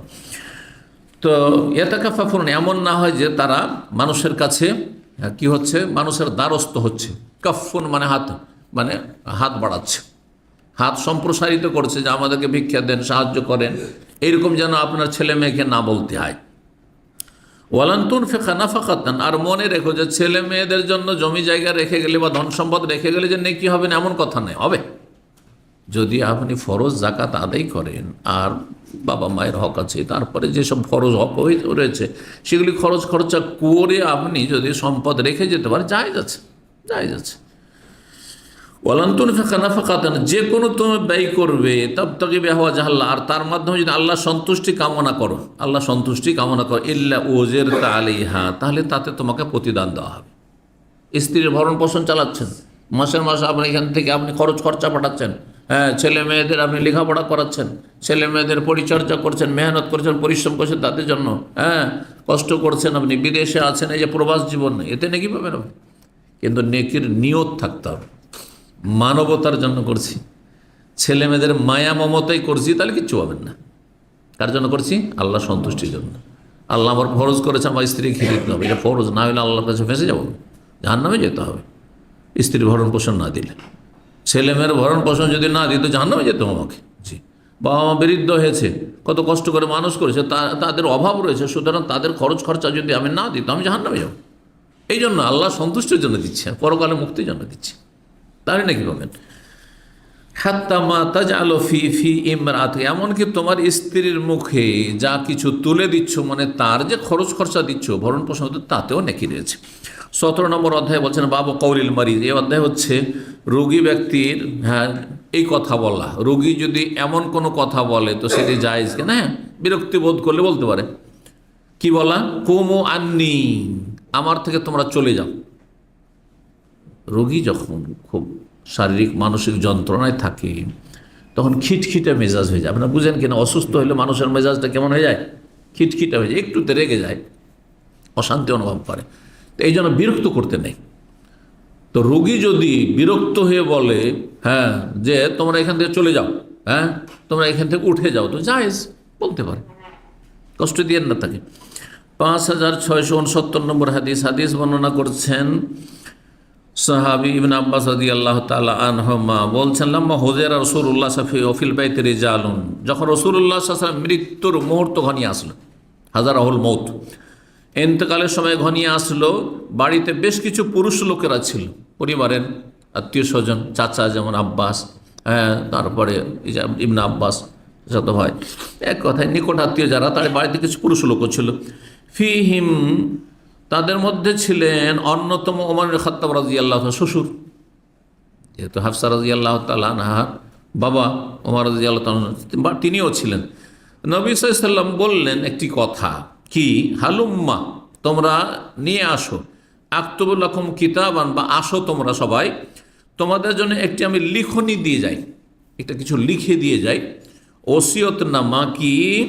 লা তাযিল্লু বাদাহু, তারপরে তোমরা আর বিভ্রান্ত হবে না, খেলাফতের ব্যাপারে আমি লিখে দিয়ে চলে যাই যে আমার পরে খলিফা অমুক হবে, তাহলে এই বিষয়ে আর তোমরা বিভ্রান্ত হবে না, হ্যাঁ, যে একে করি না ওকে করি, একে বানাই খলিফা, ওকে বানাই, এরকমটা যেন না হয়। প্রথম নবী সাল্লাল্লাহু আলাইহি ওয়াসাল্লাম এই কথাই বলেছিলেন, জি, অসুস্থ অবস্থায়। ওমর রাদিয়াল্লাহু তাআলা দেখলেন যে নবী সাল্লাল্লাহু আলাইহি ওয়াসাল্লাম প্রচণ্ড অসুস্থতে আছেন, আর বড়ই কষ্ট হচ্ছে তার, এই অবস্থায় লেখালেখির কোনো প্রয়োজন নেই। আমরা আলহামদুলিল্লাহ আমাদের তরবিয়ত হয়েছে, আমরা যোগ্য ব্যক্তিকে আমরা নির্বাচন করে নেব, মনোনীত করে নেব, তো নবী সাল্লাল্লাহু আলাইহি ওয়াসাল্লাম কষ্ট দিয়ে লাভ কী? তো তিনি একটা মন্তব্য করলেন, ইন্নান নবী সাল্লাল্লাহু আলাইহি ওয়াসাল্লাম কাদ গালাবা আলাইহিল ওয়াজাউ, নবী সাল্লাল্লাহু আলাইহি ওয়াসাল্লামের রোগ মারাত্মক আকার ধারণ করেছে, রোগ যন্ত্রণা তীব্র হয়ে গেছে। গালাবা তীব্র হয়েছে, আলাইহিল ওয়াজাউ মানে রোগ যন্ত্রণা, রোগ যন্ত্রণা নবী সাল্লাল্লাহু আলাইহি ওয়াসাল্লামের তীব্র আকার ধারণ করেছে। ওয়া ইনদাকুমুল কোরআন, তোমাদের কাছে কোরআনে কারীম মওজুদ আছে, যে কোরআনে কারীমে খলিফা নির্বাচনের মাপকাঠি, কাকে বানাবেন আপনি, স্বজনপ্রীতি, এটা আমার আত্মীয় সেই জন্য, এর সাথে আমার দুনিয়ার স্বার্থ আছে সেই জন্য, আমার ফেভারে কাজ করবে সেই জন্য না, কিছু না, আল্লাহ সন্তুষ্টির জন্য সবচেয়ে যোগ্য ব্যক্তিকে যথাসাধ্য আমরা, হ্যাঁ, মনোনীত করব, যার মধ্যে যোগ্যতা আছে দেশ পরিচালনার। তো নবী সাল্লাল্লাহু আলাইহি ওয়াসাল্লাম এই কথাই বললেন কি ওমর, যে তোমাদের কাছে কোরআন মওজুদ, হাসবুনা কিতাবুন, আর আল্লাহর কিতাব আমাদের জন্য যথেষ্ট। কোরআনকে আঁকড়ে ধরে থাকলে, হাদিসকে আঁকড়ে ধরে থাকলে কিয়ামত পর্যন্ত পথভ্রষ্ট হবে, নবী সাল্লাল্লাহু আলাইহি ওয়াসাল্লাম বলেছেন। জি। ফাখতালাফ আহলুল বাইত, তখন বাড়িতে যারা অবস্থান করছিল, হ্যাঁ হ্যাঁ, আহলে বাইতের সদস্যরা, নবী সাল্লাল্লাহু আলাইহি ওয়াসাল্লাম পরিবারের সদস্যরা আপোষে মতবিরোধে লিপ্ত হইল। কি? ফাখতাসাম, বাক বেতনটা শুরু করে দিয়ে, মিনহুম মাইয়ুর, কেউ কেউ বলতে লাগলো কাররেবু, তোমরা একটা কোনো কিছু লিখনি, মানে এগিয়ে দাও। তখন কাগজের যুগ ছিল না, কিসে লেখা হইতো? হ্যাঁ, পাথরে লেখা হইতো, গাছের বাকলে লেখা হইতো, চামড়াতে লেখা হইতো, সাধারণত চামড়া। হ্যাঁ, তো চামড়া কিছু একটা এগিয়ে দাও। ইয়াকতুবুলাকুম নবী, নবী সাল্লাল্লাহু আলাইহি সাল্লাম তোমাদের জন্য লিখে দেবেন কিতাবান, কোনো একটি লিখনি, লান তাযিল্লু বাদাহু, যেমনটা বলেন নবী সাল্লাল্লাহু আলাইহি সাল্লাম, যে তাহলে তোমরা এরপরে বিভ্রান্ত হবে না যে কাকে খলিফা করব না করব। ওয়ামিনহুম মান ইয়াকুল, কিন্তু কেউ কেউ বলতে লাগলেন মা কাল ওমর, যেমনটা ওমর বলেছে। ওমর রাদিয়াল্লাহু তাআলার প্রস্তাব ছিল যে লিখার প্রয়োজন নেই, কোরআনে কারীম মওজুদ রয়েছে, আর আলহামদুলিল্লাহ কোরআন দিয়ে আমরা ফয়সালা করে নেব। ফালাম্মা আকসারুল্লাহ, আপোষে কিন্তু যখন দুই দিকে কথা চলে, কেউ বলছেন না না না এটা করতে হবে না, বলছেন না করি না এটা, এই করতে করতে বিভিন্ন লোক বিভিন্ন মত পেশ করতে গিয়ে ফালাম্মা আকসারুল্লাহ ওয়াল ইখতিলাফ, অসার অনার্থক কথাবার্তা, যখন খুব বেশি অনার্থক কথাবার্তা হতে লাগলো আর মতভেদ হতে শুরু হলো নবী সাল্লাল্লাহু আলাইহি ওয়াসাল্লামের কাছে, তখন রাসূলুল্লাহ সাল্লাল্লাহু আলাইহি ওয়াসাল্লাম বলেন কুমু, তোমরা এখান থেকে চলে যাও, তোমরা এখান থেকে উঠে যাও। কারণ যখন শারীরিক কষ্ট থাকে তখন মানসিকও কষ্ট থাকে, আর শারীরিক মানসিক কষ্ট থাকলে সব বিরক্তি আর বরদাস্ত হয় না, তোমরা এখান থেকে সরে যাও। জি। তো রোগী এ কথা বলতে পারে। ওবায়দুল্লাহ বলছেন, ওবায়দুল্লাহ বিন আব্দুল্লাহ, তিনি বলছেন বিন উতবা বিন মাসউদ, ইবনে আব্বাস রাদিয়াল্লাহু তাআলা আনহু তারপরে বললেন বা বলতেন, এই হাদিসটি বর্ণনা করে, ইন্নার রাজিয়াতা কুল্লার রাজিয়া, কি মহা বিপদ হইল সেই দিনে, মাহালা বাইনা রাসূলিল্লাহ সাল্লাল্লাহু আলাইহি ওয়াসাল্লাম বাইনা ইয়াকতুবা লাহুম যালিকাল কিতাব, যে রাসূলুল্লাহ সাল্লাল্লাহু আলাইহি ওয়াসাল্লামের মাঝে এবং তিনি যে একটা লিখনি লিখে দিতে চাইছিলেন তার মাঝে যে মতবিরোধ বা দ্বিমত এখানে যে হয়ে গেল এবং অসার অবাঞ্ছিত কথাবার্তা আপোষ হইতে লাগলো, হ্যাঁ, বাকবিতণ্ডা হইতে লাগলো, এইটি একটি বড় মুসিবত ছিল। যদি এখানে দ্বিমতটা না হইতো, নবী সাল্লাল্লাহু আলাইহি ওয়াসাল্লাম যা বলেছিলেন চুপচাপ আমরা যদি নিয়ে এসে দিয়ে দিতাম তো এটাই ভালো হইতো। এইটিও একটি বড় মুসিবত যে আপোষে আমাদের পরিবারে যারা ছিল সদস্য নিকটাত্মীয়রা, তারা ঘরে ছিল শেষ অন্তিম অসুস্থতার সময়, তারা আপোষে তাদের হট্টগোলের কারণে আর তাদের আপোষে মতবিরোধের কারণে বড় একটা বিপদ হলো যে আরে লেখাটা হলো না, না হলো খেলাফত সম্পর্কে নবী সাল্লাল্লাহু আলাইহি ওয়াসাল্লাম লিখিয়ে দিয়েই চলে যেতেন। জি। রাজিয়াতুন মানে মুসিবা। 18 নম্বর অধ্যায়ে বাবু মানে যাহাবা বিসাবিল মারিদ আলিউদ আলাহি, অধ্যায় হচ্ছে কোনো ব্যক্তি যদি কোনো অপ্রাপ্ত বয়স্ক রোগীকে নিয়ে যায় কোনো নেক ভালো ব্যক্তির কাছে, কিসের জন্য? তার দোয়া নেওয়ার জন্য, কারো কাছে দোয়া চাওয়ার জন্য। ছেলে আপনার অসুস্থ রয়েছে, মেয়ে অসুস্থ রয়েছে, কচি কাঁচা, তাদেরকে যদি নিয়ে যান যে আমার ছেলেটার জন্য দোয়া করে দেন, আমার একটু মেয়েটার জন্য দোয়া করে দেন, তো কেমন জায়েজ, ভালো। কিন্তু নেক মানুষের কাছে, যার কাছে আশা করছেন যে ইনশাআল্লাহ তার দোয়া কবুল হবে অথবা সহযোগী হবে আমার দোয়ার সাথে, আগে নিজের দোয়া, কিন্তু সবসময় এটা মনে রাখবে, আমার দোয়ার সহযোগী আপনাদের দোয়া হবে, এই নয় যে আপনাদের দোয়া আমার বেশি কাজ দেবে। বাঙালি সমাজে আরেকটা মূর্খামি আছে, হিন্দুরা বলে মায়ের আশীর্বাদ, আর এই বাঙালি মুসলিমরা বলে যে মায়ের দোয়া। আরে বাপের দোয়া বলে না, বড়ই দুঃখের বিষয়। হ্যাঁ, আমার মায়ের দোয়া আছে, তোমার বাপ গেল কোথায়? মায়ের সাথে বাপ বেশি চিন্তা করে ছেলেটিকে বড় করার জন্য, এটা মনে রাখেন।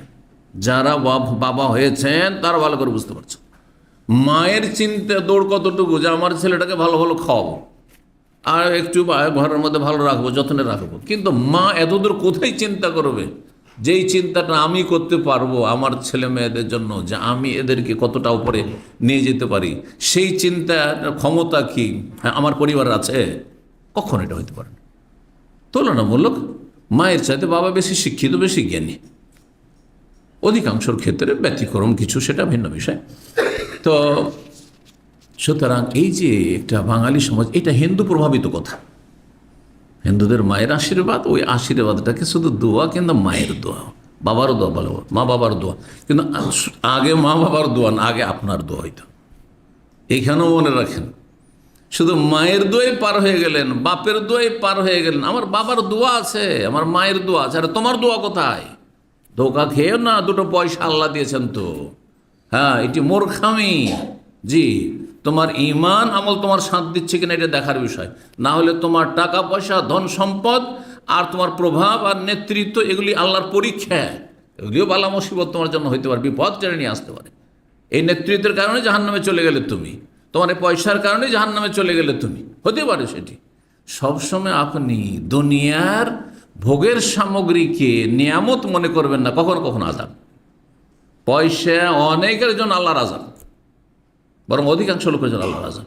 এত পয়সা না হলে এত পাপ করতো না। হ্যাঁ, এত বড় ক্ষমতাধার না হলে এত জুলুম অত্যাচার করতো না, এত মানুষ খুন করতো না। কথা বুঝতে পেরেছেন? ক্ষমতায় গিয়েছে বলেই তো এত মানুষকে খুন করেছে, হ্যাঁ, বা এত জুলুম অত্যাচার চালিয়েছে, আর এত নির্দোষী লোককে ভিতরে ঢুকিয়েছে, আর তাদের নির্যাতন করেছে। হ্যাঁ, তাহলে চিন্তা করুন তো দেখি তো, এই ক্ষমতা না পেলে তো ভালো ছিল, এই গুণাগুলি দিয়ে বেঁচে থাকতে পারত। অনেকে আছেন যখন পয়সা ছিল না সোজাই চলতো, পয়সা হয়েছে খারাপ হয়ে গেছে। পয়সা ছিল না, নিয়মিত তারা দিন শিখতো এখানে। এখন পয়সা হয়ে যাওয়ার পরে তাদের বছরে একবার দেখা করার সুযোগ হয়নি। জি, মাসে মাসে জানার কোনো সুযোগ নেই তাদের। অনেকে তো দিন থেকে ইবাদত বন্দেগী থেকে বেরিয়ে গেছে। বুঝতে পেরেছেন? আমি এইরকম বহু চেনি, বলছি আমাদের ছাত্রদের মধ্যেও আছে। তো সুতরাং কখনো প্রতারিত হবেন না যে অমুককে আল্লাহ পয়সা দেয়। পয়সা এমন কিছুই না, নেতৃত্ব এমন কিছু নাই। হ্যাঁ, অল্প কিছু লোকের জন্য নিয়ামত হইতে পারে। হ্যাঁ, যাদের চরিত্র দাউদ সুলাইমান আলাইহিস সালামের মতো, মুহাম্মদ রাসূলুল্লাহ সাল্লাল্লাহু আলাইহি ওয়াসাল্লাম, যারা আম্বিয়া রাসূলের অনুসারী, কিন্তু অধিকাংশ লোক তাদের অনুসারী নয়।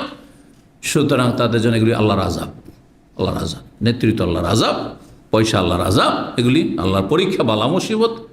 হ্যাঁ জি, অভাবে মানুষ আল্লাহকে বেশি ডাকে, মাঝে মাঝে একটু কষ্ট হইলে, অসুখ বেশি করে আল্লাহকে বেশি ডাকে।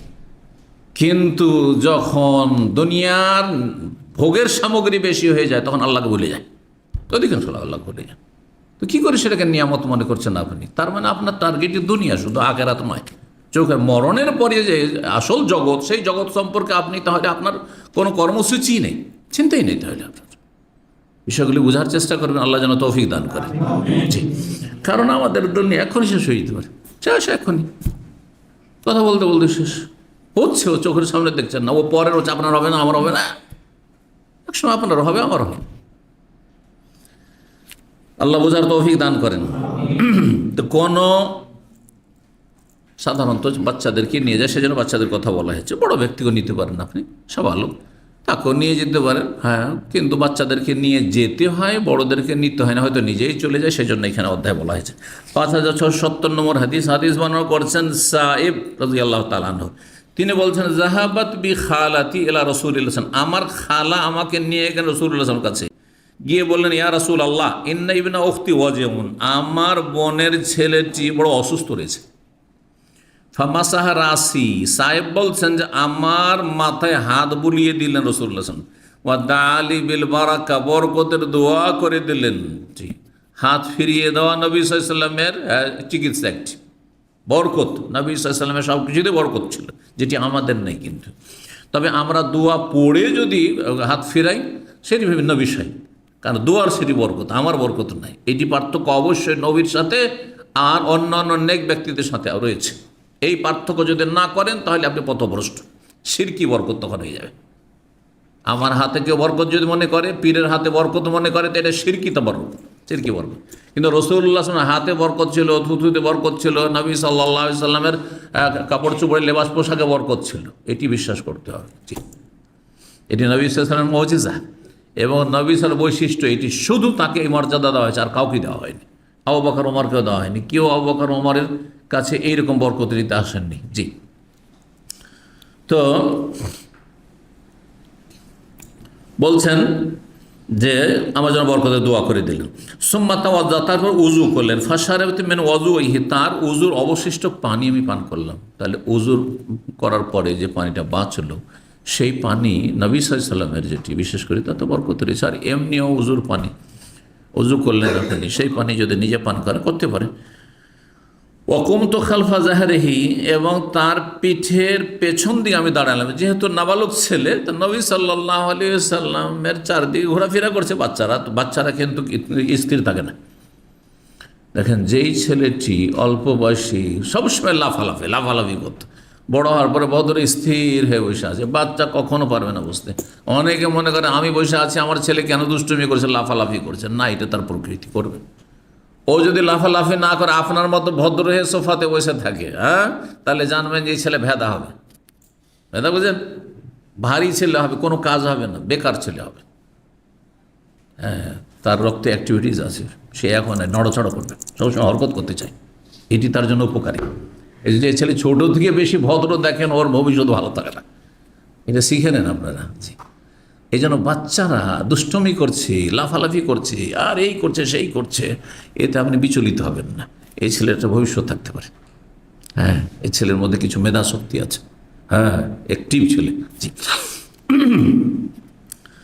ফানাজারতু ইলা খাতামিন নবুওয়াতি বাইনা কাতাফাইহি, তারপরে আমি দেখলাম নবী সাল্লাল্লাহু মোহরে নবুয়ত, নবী সাল্লাল্লাহু যে শেষ নবী, তার একটি মোহর লাগানো ছিল আল্লাহর পক্ষ থেকে পিঠের মাঝখানে। জি, বাইনা কাতাফাই, দুই কাঁধের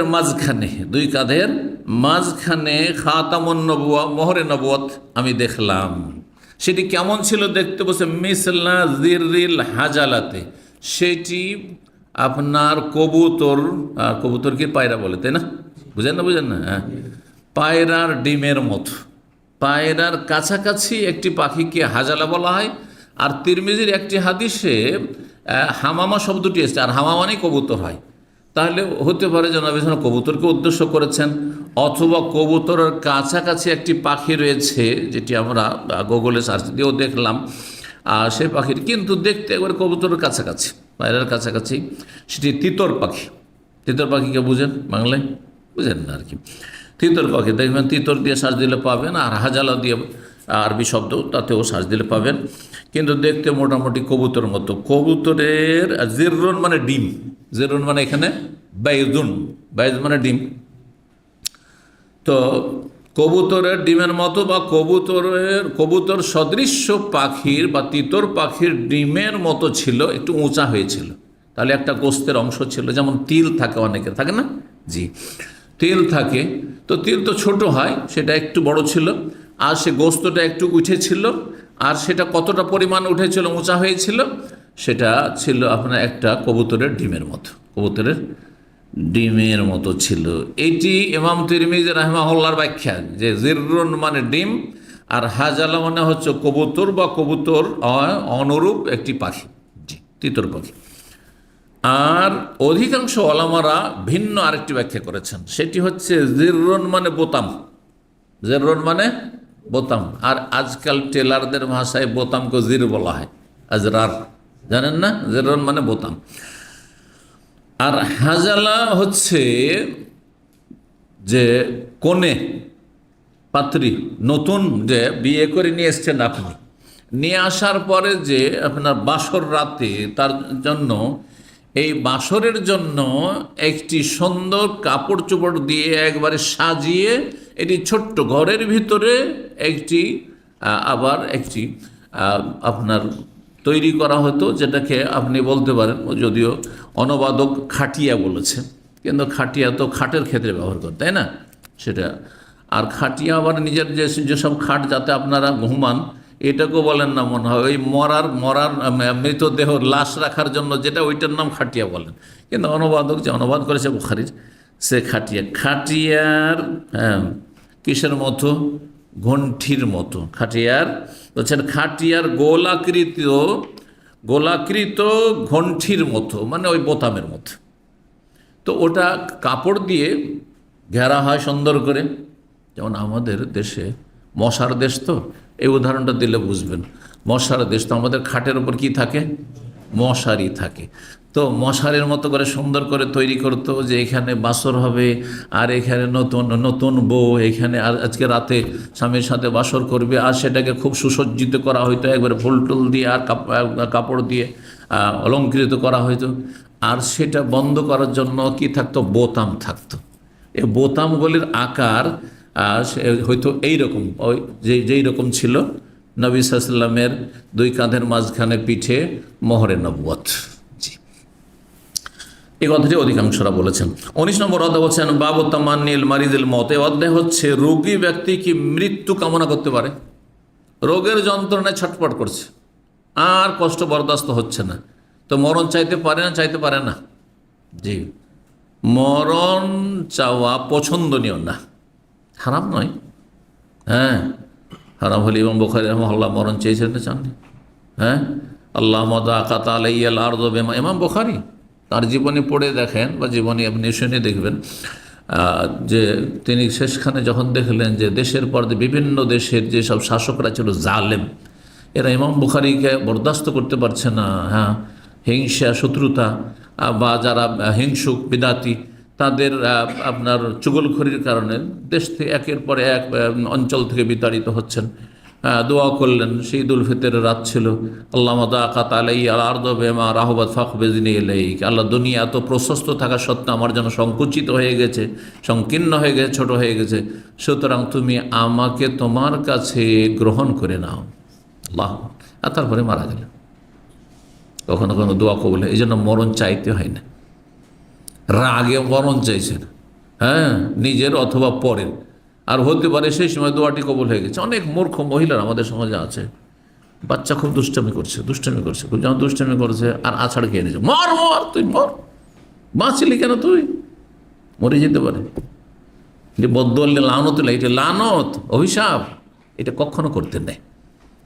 রাগ হয়েছে খুব বদমাইশির কারণে বাচ্চার, এই যদি মরে যেতে তো ভালো হইতো, মরে যেতে তো ভালো হইতো, বলে না এগুলি হারাম, জায়েজ নাই, এটা বদদোয়া। কখন যে দুয়ার দরজা খোলা থাকে আল্লাহর, আর সাথে সাথে দোয়াটি কবুল হয়ে যেতে পারে।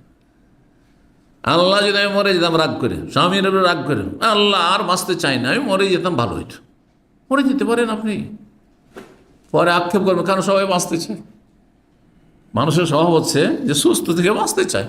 আপনি কেন সুস্থ অবস্থায় বা কিছু এরকম কেন করছেন, কিন্তু অসুস্থ অবস্থায় রোগের যন্ত্রণা বরদাস্ত করতে পারছেন না, এরকম যদি হয় আর মরণ কেউ চেয়ে নেই, তাহলে হারাম না, জায়েজ নয়, কিন্তু অনুত্তম। উত্তম হচ্ছে বিশেষ একটি দোয়া এটি করা, যে আল্লাহ আমি জানি না আমার জন্য মরণ ভালো না বেঁচে থাকা ভালো, আর যদি মরণ ভালো হয় তো আমাকে মরণ দান করো, আর বেঁচে থাকা ভালো হইলে আমাকে সুস্থ অবস্থায় বাঁচিয়ে রাখো। এইভাবে আল্লাহুম্মা আহিয়ানি মা কানাতিল হায়াতু খায়রাল লি ওয়া তাওফানি ইযা কানাতিল ওয়াফাতু খায়রাল লি। যদি আপনাকে দোয়া করতে হয় আরবি ভাষায় এই দোয়া, আর আরবি মুখস্থ না থাকলে এই অর্থটি আপনি বলতে পারেন, যদি বিশেষ এমন পরিস্থিতি হয়। জালেমের জুলুম আর বরদাস্ত করা যাচ্ছে না, রিমান্ডে জুলুম অত্যাচার করছে, অনেক মুসলিম ভাই বোনদের উপরে এরকম হচ্ছে, হ্যাঁ, শারীরিক মানসিক নির্যাতন হচ্ছে। আল্লাহ রাব্বুল আলামিন, তুমি আমার জন্য, জানি না আমি কি অবস্থা, আমার জন্য যদি বেঁচে থাক কল্যাণ হয় তার বাঁচিয়ে রাখো, আর জালেমের কবল থেকে রক্ষা করো, আর মরে যাওয়া হলে আল্লাহ তুমি আমাকে মরণ দান করো। এই দোয়া করা বেশি ভালো। জি, হাদিস 5671 নম্বর হাদিস আনাস বিন মালিক রাদিয়াল্লাহু তাআলা বর্ণনা করেছেন, নবী সাল্লাল্লাহু আলাইহি ওয়াসাল্লাম বলেন, লা ইয়াতামান্নায়ান্না আহাদুকুমুল মউত, তোমাদের কোনো ব্যক্তি যেন মরণের আকাঙ্ক্ষা না করে। কখনো মরণ আকাঙ্ক্ষা করে, আপনি কি জানেন, হইতে পারে বেঁচে থাকলে আপনার ফায়দা, আপনার শুধু ফায়দা না, আপনার দ্বারা কত লোক যে উপকৃত হবে হতে পারে। তারপরে আল্লাহ এমন দিল আপনাকে ঈমান আমল আর ধন দৌলত, যে দাদি ইসলামের বিশাল খেদমত আপনি করে ফেললেন, কেউ এলেম দিয়ে খেদমত করলেন আপনি। আবার কখনো মরে যাওয়াটা ভালো, ঈমান আর দাজ্জাল চলে আসছে, তাহলে তার আগে মরে যাওয়াটা ভালো। আল্লাহ বেশি জানেন যে এখন মরে যাওয়াটা আমার জন্য ভালো হবে না বেঁচে থাকাটা ভালো হবে, সুতরাং আল্লাহ যেটা আমার জন্য ভালো সেটা করো। মরণ চাইবে না কিসের জন্য, মিন দুররিন আসাবাহু, কোন রোগ স্পর্শ করলে, ফাইন কানা লাবুদ্দা ফাইলান, যদি করতেই হয় মরণ চাইতে হয় তো সরাসরি মরণ চেয়েও না। কীভাবে চাইবে, ফালিয়াকুল, এই দোয়া বলো, আল্লাহুম্মা, হে আল্লাহ, আহিয়েনি, আমাকে বাঁচিয়ে রাখো, মা কানাতিল হায়াতু খায়রাল লি, যতদিন আমার জন্য বেঁচে থাকা কল্যাণকর, ওয়া তাওয়াফানি, আমাকে মৃত্যু দান করো, ইযা কানাতিল ওয়াফাতু খায়র, যখন আমার জন্য মৃত্যুটাই কল্যাণকর হবে, মঙ্গলজনক হবে। 5672 নম্বর হাদিস বর্ণনা করছেন কাইস ইবনে আবি হাজিম। তিনি বলেন দাখালনা আলা খাব্বাব বিন নাউদহু, আমরা খাব্বাব ইবনে আরত রাদিয়াল্লাহু তাআলা আনহুর বাড়িতে প্রবেশ করলাম তার অসুস্থ অবস্থায় খোঁজ খবর নেওয়ার জন্য। ওয়াকাদিক তাওয়াসাবা কাইয়াতিন, আর তিনি তার রোগের চিকিৎসার জন্য 7টি শরীরে আগুন দিয়ে লোহা গরম করে দাগ দিয়েছিলেন। প্রাচীন যুগে একটি চিকিৎসার পদ্ধতি ছিল লোহা গরম করে কি করা, শরীরে দাগ দেওয়া। তো কিন্তু মুখমণ্ডলে দেবে না সেটি। আর আজকাল যেহেতু আরও উত্তম বিকল্প চলে এসছে, সেজন্য এইগুলো করার কোনো প্রয়োজন নেই। ফাকালা, তখন তিনি বলেন ইন্না আসহাবানাল্লাযিনা সালাফু, আমাদের সাথী সঙ্গীরা যারা আমাদের পূর্বে চলে গেছেন দুনিয়া থেকে, মাদাউ, তারা দুনিয়াতে অতিক্রম করেছেন, ওয়ালাম তানকাসমুদ দুনিয়া, দুনিয়া তাদের কোনো ঘাটতি করে দেয়নি, যে দুনিয়া ভোগ বিলাস পায়নি, ধন সম্পদ পায়নি, সেজন্য ক্ষতি হয়েছে, কোনো ক্ষতি হয়নি। আমাদের আগে যারা চলে গেছেন ভালো অবস্থায় চলে গেছেন জান্নাতি।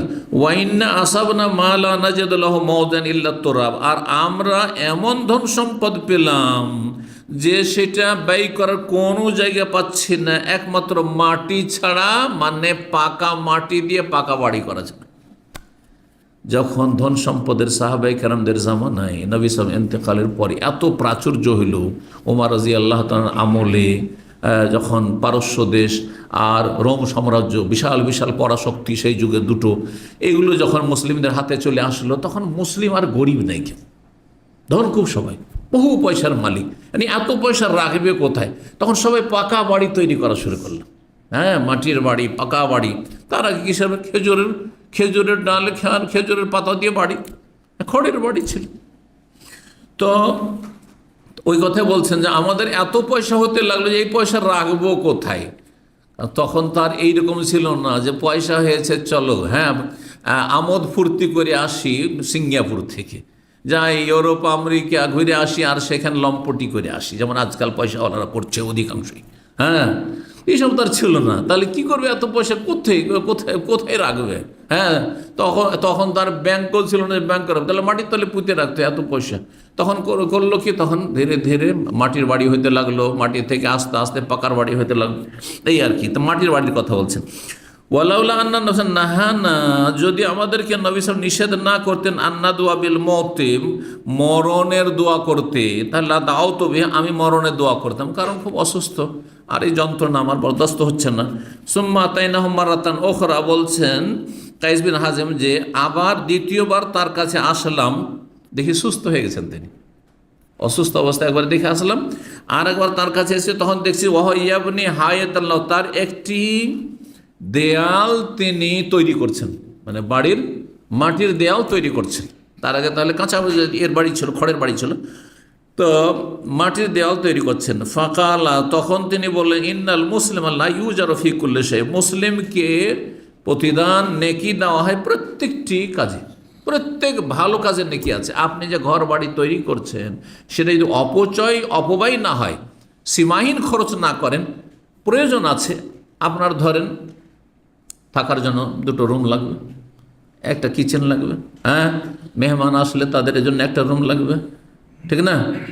তো এইরকম যদি রাখেন প্রয়োজন যতটা ততটা, তাহলে কোনো অসুবিধা নেই, এগুলো প্রয়োজন। কিন্তু থাকেন না, বছরে একবার আসবেন আর ওই গ্রামের বাড়িতে 2 দিন 3 দিন থাকবেন, তারপর আবার চলে গেলেন, গোটা বছর সেখানে শয়তান বাস করছে, জিন শয়তান বাস করছে সেখানে। এরকম বাড়ি তৈরি করার নেকির কাজ নয়, গুনার কাজ, অনেক অপচয় এগুলো। এই টাকাটা গরিব মিসকিন যারা খেতে পাচ্ছেন না, ইয়াতিম বিধবা, তাদেরকে দান খায়রাত করে। অনেক পয়সাওয়ালারা তাই করছেন। প্রত্যেক শহরে বাড়ি, প্রত্যেক শহরে বাড়ি, বাড়ি আর বাড়ি, যেখানে যায়ও না 5 বছর আসেন, তারপর বাড়ি তৈরি করা আছে, বিল্লা তৈরি করা আছে, এগুলি অপচয়। তো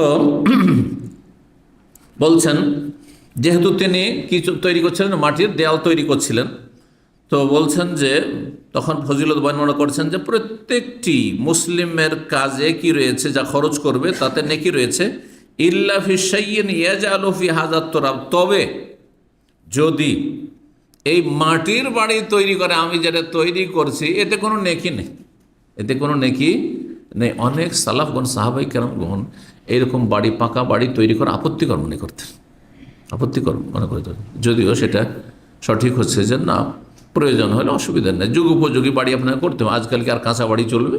হ্যাঁ, খড়ের বাড়ি চলবে না মাটির বাড়ি চলবে? আপনার কাঁচা বাড়ি না, টিনের বাড়ি রাখবেন আর ঝড় আসবার উড়িয়ে নিয়ে চলে যান। তা আপনার পয়সা আছে, পাকা বাড়ি করেন, কিন্তু অতিরিক্ত বেশি করবেন না, খুব বেশি। হ্যাঁ, আর তারপরে আপনি সীমাহীন খরচ করবেন না, আপনি যে তাতে 10 লাখই হবে, সেখানে কোটি কোটি টাকা তাতে খরচ করছেন, এমনটা যেন না হয়।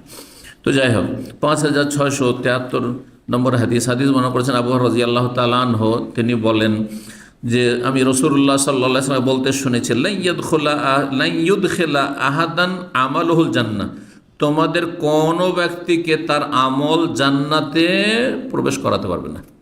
কোনো ব্যক্তিকে তার আমল জান্নাতে নিয়ে যেতে পারবে না। শুধু আমল দিয়ে জান্নাতে যাবেন? আল্লাহ যদি বলেন যে এই তোমার চোখ দিয়েছিলাম, দৃষ্টিশক্তি, এর বিনিময়ে কী দিও বলো? তো বিক্রি করবেন চোখ? আপনাকে 1 কোটি রিয়াল দেওয়া হবে, আপনার চোখ বিক্রি করে দেন, করবেন না? মোটেই না। তাহলে আপনার কাছে কত টাকা আছে দেখুন তো, হিসাব করে দেখাতে একটা। এই হাতটার মূল্য কত নেবেন? আপনার হাতটা কেটে নেওয়া হবে, এই করে একটা অঙ্গ বিক্রি করেন তো দেখি, মূল্য ফেলেন, দেখবেন যে আপনার কাছে একটা টাকা নেই, কিন্তু আপনার মাথা থেকে পা পর্যন্ত যা দেওয়া হয়েছে সেগুলি গোটা দুনিয়ার বিনিময়ে আপনি বিক্রি করেন। আপনি যদি বলা হয় যে আপনার ব্রেনটা দিতে আজকে থেকে আপনি পাগল করে দেওয়া হবে, আপনার ব্রেনটা আমাদের কাছে বিক্রি করে দেন, করবেন? কত নিয়ামত রয়েছে। আপনার একটা পায়ের দাম কত, দুটোর কত হইল, এইভাবে আপনার একটি অঙ্গ বিক্রি করেন তো দেখি, কত নিয়ামত আল্লাহ দিয়ে রেখে, চিন্তা করুন। কিন্তু এইভাবে কোনোদিন মানুষ চিন্তা করে না, যার ফলে আল্লাহ শুকরিয়া আদায় করতে পারে না। এত সুস্থ থেকেও শুধু টাকা নেই, সেজন্য হাহাকার অবস্থা। অথবা টাকা আছে কিন্তু আমার সাথে সবাই বড় লোক হয়ে গেছে, আমি শুধু গরিব হয়ে থেকে গেলাম, সেই জন্য অশান্তি। না না, আল্লাহ অনেক কিছু দিয়ে রেখেছেন, বড় আলহামদুলিল্লাহ।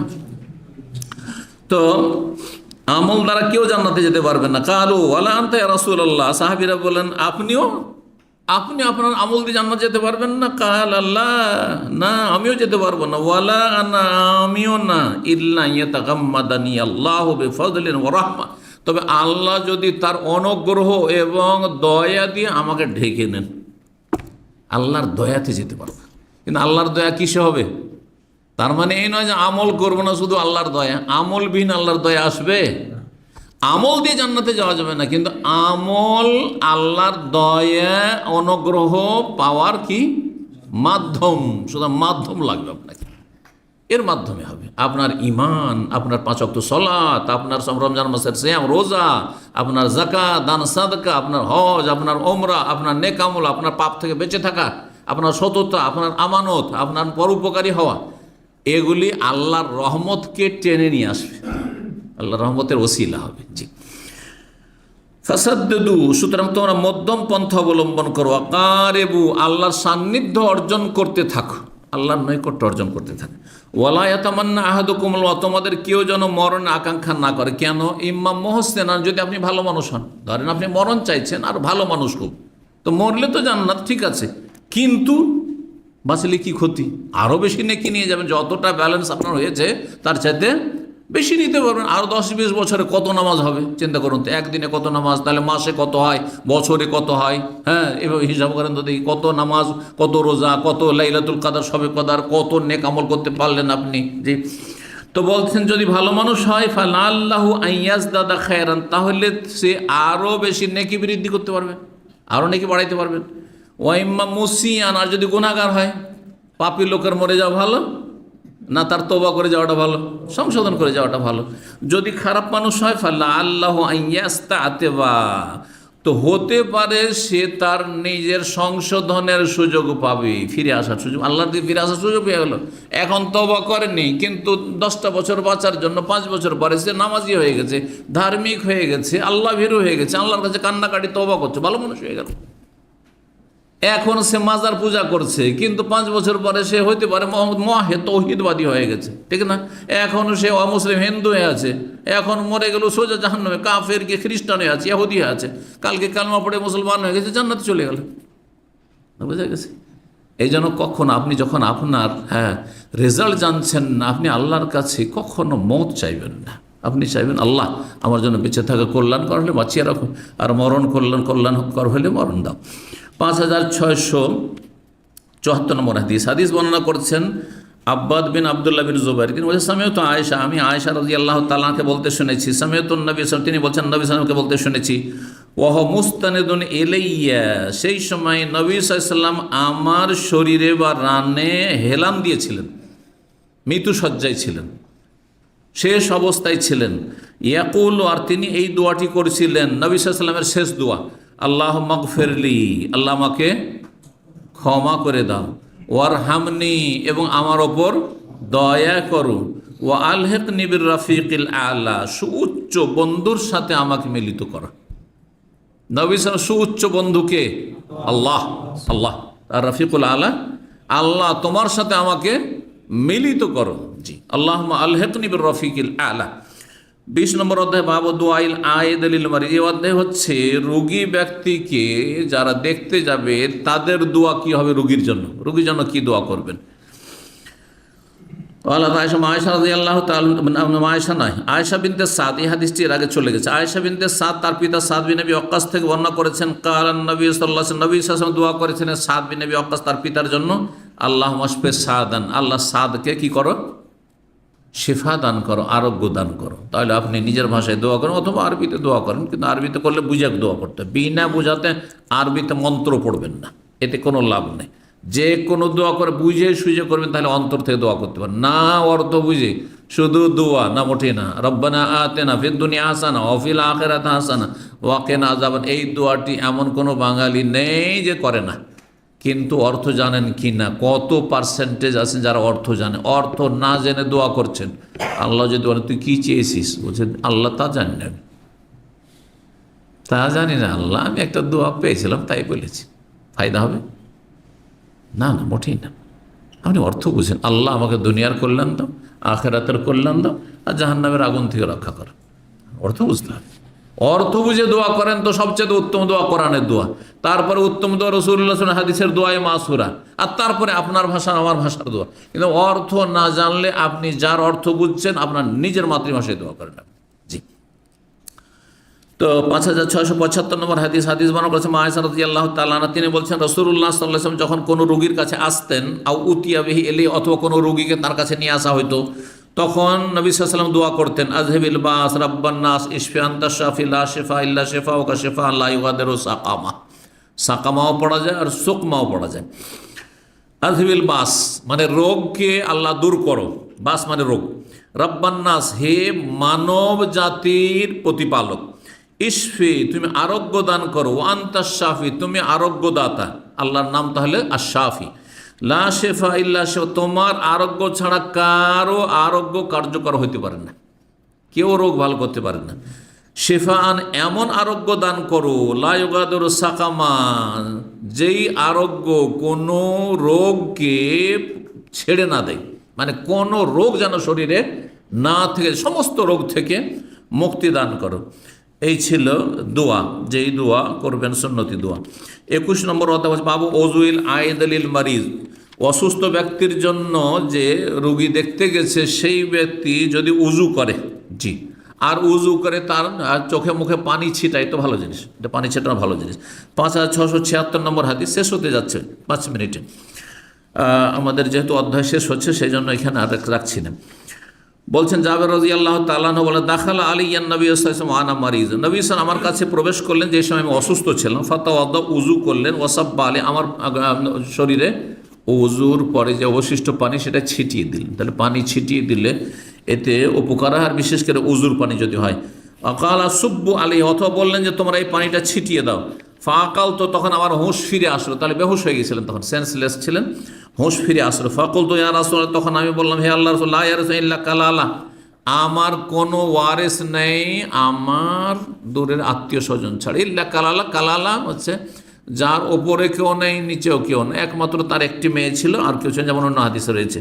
ফাকাইফাল মিরাজ, তো এই ধন সম্পদের ভাগ বন্টন কেমন হবে? ফানাজালাত আয়াতুল ফারাইজ, ফারাইজের ভাগ বন্টনের আয়াত তখন নাজেল হইল। 22 নম্বর অধ্যায় হচ্ছে বাবু মান্দা বিরাফিল ওয়াবাই ওয়াল হোম্মা। এই অধ্যায় হচ্ছে কোনো ব্যক্তি যে দোয়া করে যে আল্লাহ মহামারী এবং জ্বর তুমি আমাদের শরীর থেকে, পরিবার থেকে, দেশ থেকে দূরে করে দাও, তো এই দোয়া করা কেমন? ভালো দোয়া। মা আয়েশা রাদিয়াল্লাহু তাআলা আনহা বলছেন যে লাম্মা কাদিমা রাসূলুল্লাহ সাল্লাল্লাহু আলাইহি ওয়াসাল্লাম ওয়াইকা ওয়া আবু বকরিন ওয়া বেলাল, যখন রাসূলুল্লাহ সাল্লাল্লাহু আলাইহি ওয়াসাল্লাম মদিনায় আসলেন হিজরত করে, তো আবু বকর আর বেলাল এরা সব অসুস্থ হয়ে যেতেন, প্রচণ্ড জ্বরে আক্রান্ত থাকতেন তারা, কারণ মদিনার আবহাওয়া ভালো ছিল না। এর আগে হাদিস এসেছে এই হাদিসটি। কালাফা দাখাল তো আলাইহিমা, মা আয়েশা বলছেন আমি তাদের কাছে প্রবেশ করলাম, যেহেতু আব্বা আছেন সেখানে। ফকুল তো গিয়ে বললাম, ইয়া আবাতে আব্বা কাইফা তাজিদুকা, কেমন লাগছে আপনাকে? ওয়া বেলাল বেলাল কাইফা তুমি কেমন আছো? অসুস্থ অবস্থায় তাহলে জিজ্ঞাসা করা, নিজের নিকটাত্মীয়কে তো জিজ্ঞেস করবেন, কিন্তু বেগানা পুরুষকেও যদি কোনো মহিলা জিজ্ঞাসা করে ফিতনার আশঙ্কা না থাকে তো জায়েজ আছে।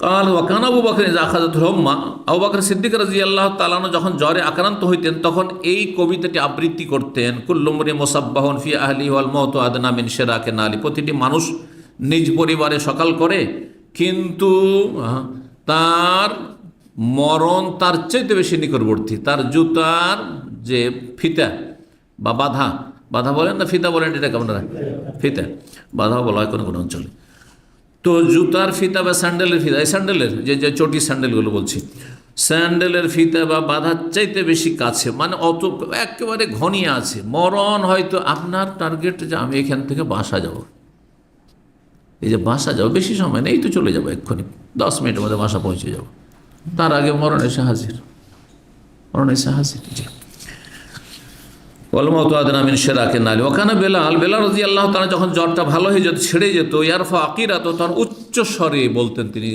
উচ্চ স্বরে আওয়াজ করে বলতেন, আলা লাইতা শেরি হালাবি তান্নাইলাইর, মাতৃভূমিকে স্মরণ করে, মক্কাকে স্মরণ করি, হায় যদি আমি জানতে পারতাম যে আমি কি কোনো একটা রাত কাটার সুযোগ পাবো মক্কায়, এমন এক উপত্যকায় যেখানে আমার আশেপাশে ইজখার এবং জালিল নামক ঘাস থাকবে, কারণ মক্কায় ঘাসগুলি হইতো। ওয়ালে হাল আরেদান ইয়াউমান মায়া মাজান্না, আর মাজান্না নামক যে ঝর্ণা রয়েছে মক্কার পাশে, সেখানে কোনো দিন কি আমি স্বচ্ছ পানি পান করতে পাবো বা সেখানে কোনো দিন আসতে পারবো। ওয়াল হাবদি হাল আব্দু আল্লি শামাতুনা তাফিলু, শামা এবং তাফিল নামক দুটো পাহাড় কি আমি কোনো দিন চোখে দেখতে পাবো। মাতৃভূমিকে স্মরণ করতেন, যেমন যারা দূরে চলেছেন প্রবাসে আর যাওয়ার কোনো চান্স দেশের নাই হয়তো, ওরা অনেক সময় আকাঙ্ক্ষা করে যে হায় আমার গ্রামগঞ্জ কোনো দিন কি দেখতে পাবো, কত রকমের গাছপালা আর কত রকম কি। কারণ মা আয়েশা বলছেন, ফাজিয়েত রাসূলুল্লাহ, আমি রাসূলুল্লাহর কাছে আসলাম আর এসে বললাম যে এইরকম আবু বকর অসুস্থ, বেলাল খুব অসুস্থ আর তারা খুব কষ্ট পাচ্ছে। ফাকালা, তখন নবী সাল্লাল্লাহু আলাইহি ওয়াসাল্লাম বলেন, আল্লাহ হাব্বিব ইলাইনাল মাদিনা, আল্লাহ আমাদেরকে মদিনা শহর প্রিয় বানিয়ে দাও আমাদের জন্য, মদিনার ভালোবাসা আমাদের অন্তরে জন্মিয়ে দাও। কাহুব্বেনা মক্কা, যেমন আমরা ভালোবাসতাম মক্কাকে বা তার চাইতে বেশি। ওয়াসাহিহা, একে স্বাস্থ্যকর নগরী তৈরি করে দাও। ওবারিক লানা ফি সাইহা ওয়া মুদ্দিহা, এখানকার মাপের যে আপনার কাঠাগুলির পাত্র রয়েছে সেগুলিতে বরকত দান করো, মানে এখানকার খাদ্যদ্রব্যে রুজি রিজেকে বরকত দান করো। ওয়ানকল হুম্মাহা, আর এখানকার জ্বর আবহাওয়া যে খুব খারাপ, এটিকে স্থানান্তরিত করে দাও। ফাজ আলহাবিল জোহফার, এটাকে জোহফাতে পাঠিয়ে দাও। জোহফায় সেই সময় মজুসি অগ্নি পূজকরা বসবাস করতো। নবী সাল্লাল্লাহু আলাইহি ওয়াসাল্লাম দোয়া করলেন, আল্লাহ মদিনার এই জ্বরকে জোহফায় ঠেলে দাও, এই দোয়া করেছেন রাসূলুল্লাহ সাল্লাল্লাহু আলাইহি ওয়াসাল্লাম। সুতরাং কোনো শহরের জন্য, কোনো এলাকার জন্য, সুস্থতার জন্য, সেখানকার ব্যক্তির বা পরিবার সমাজের সুস্থতার জন্য, নিরাপত্তার জন্য দোয়া করে এই হাদিস দ্বারা প্রমাণিত হয়। জাযাকুমুল্লাহ খাইরান ওয়া সাল্লাল্লাহু আলা মুহাম্মদ ওয়া আলা আলিহি ওয়া সাহবিহি আজমাইন।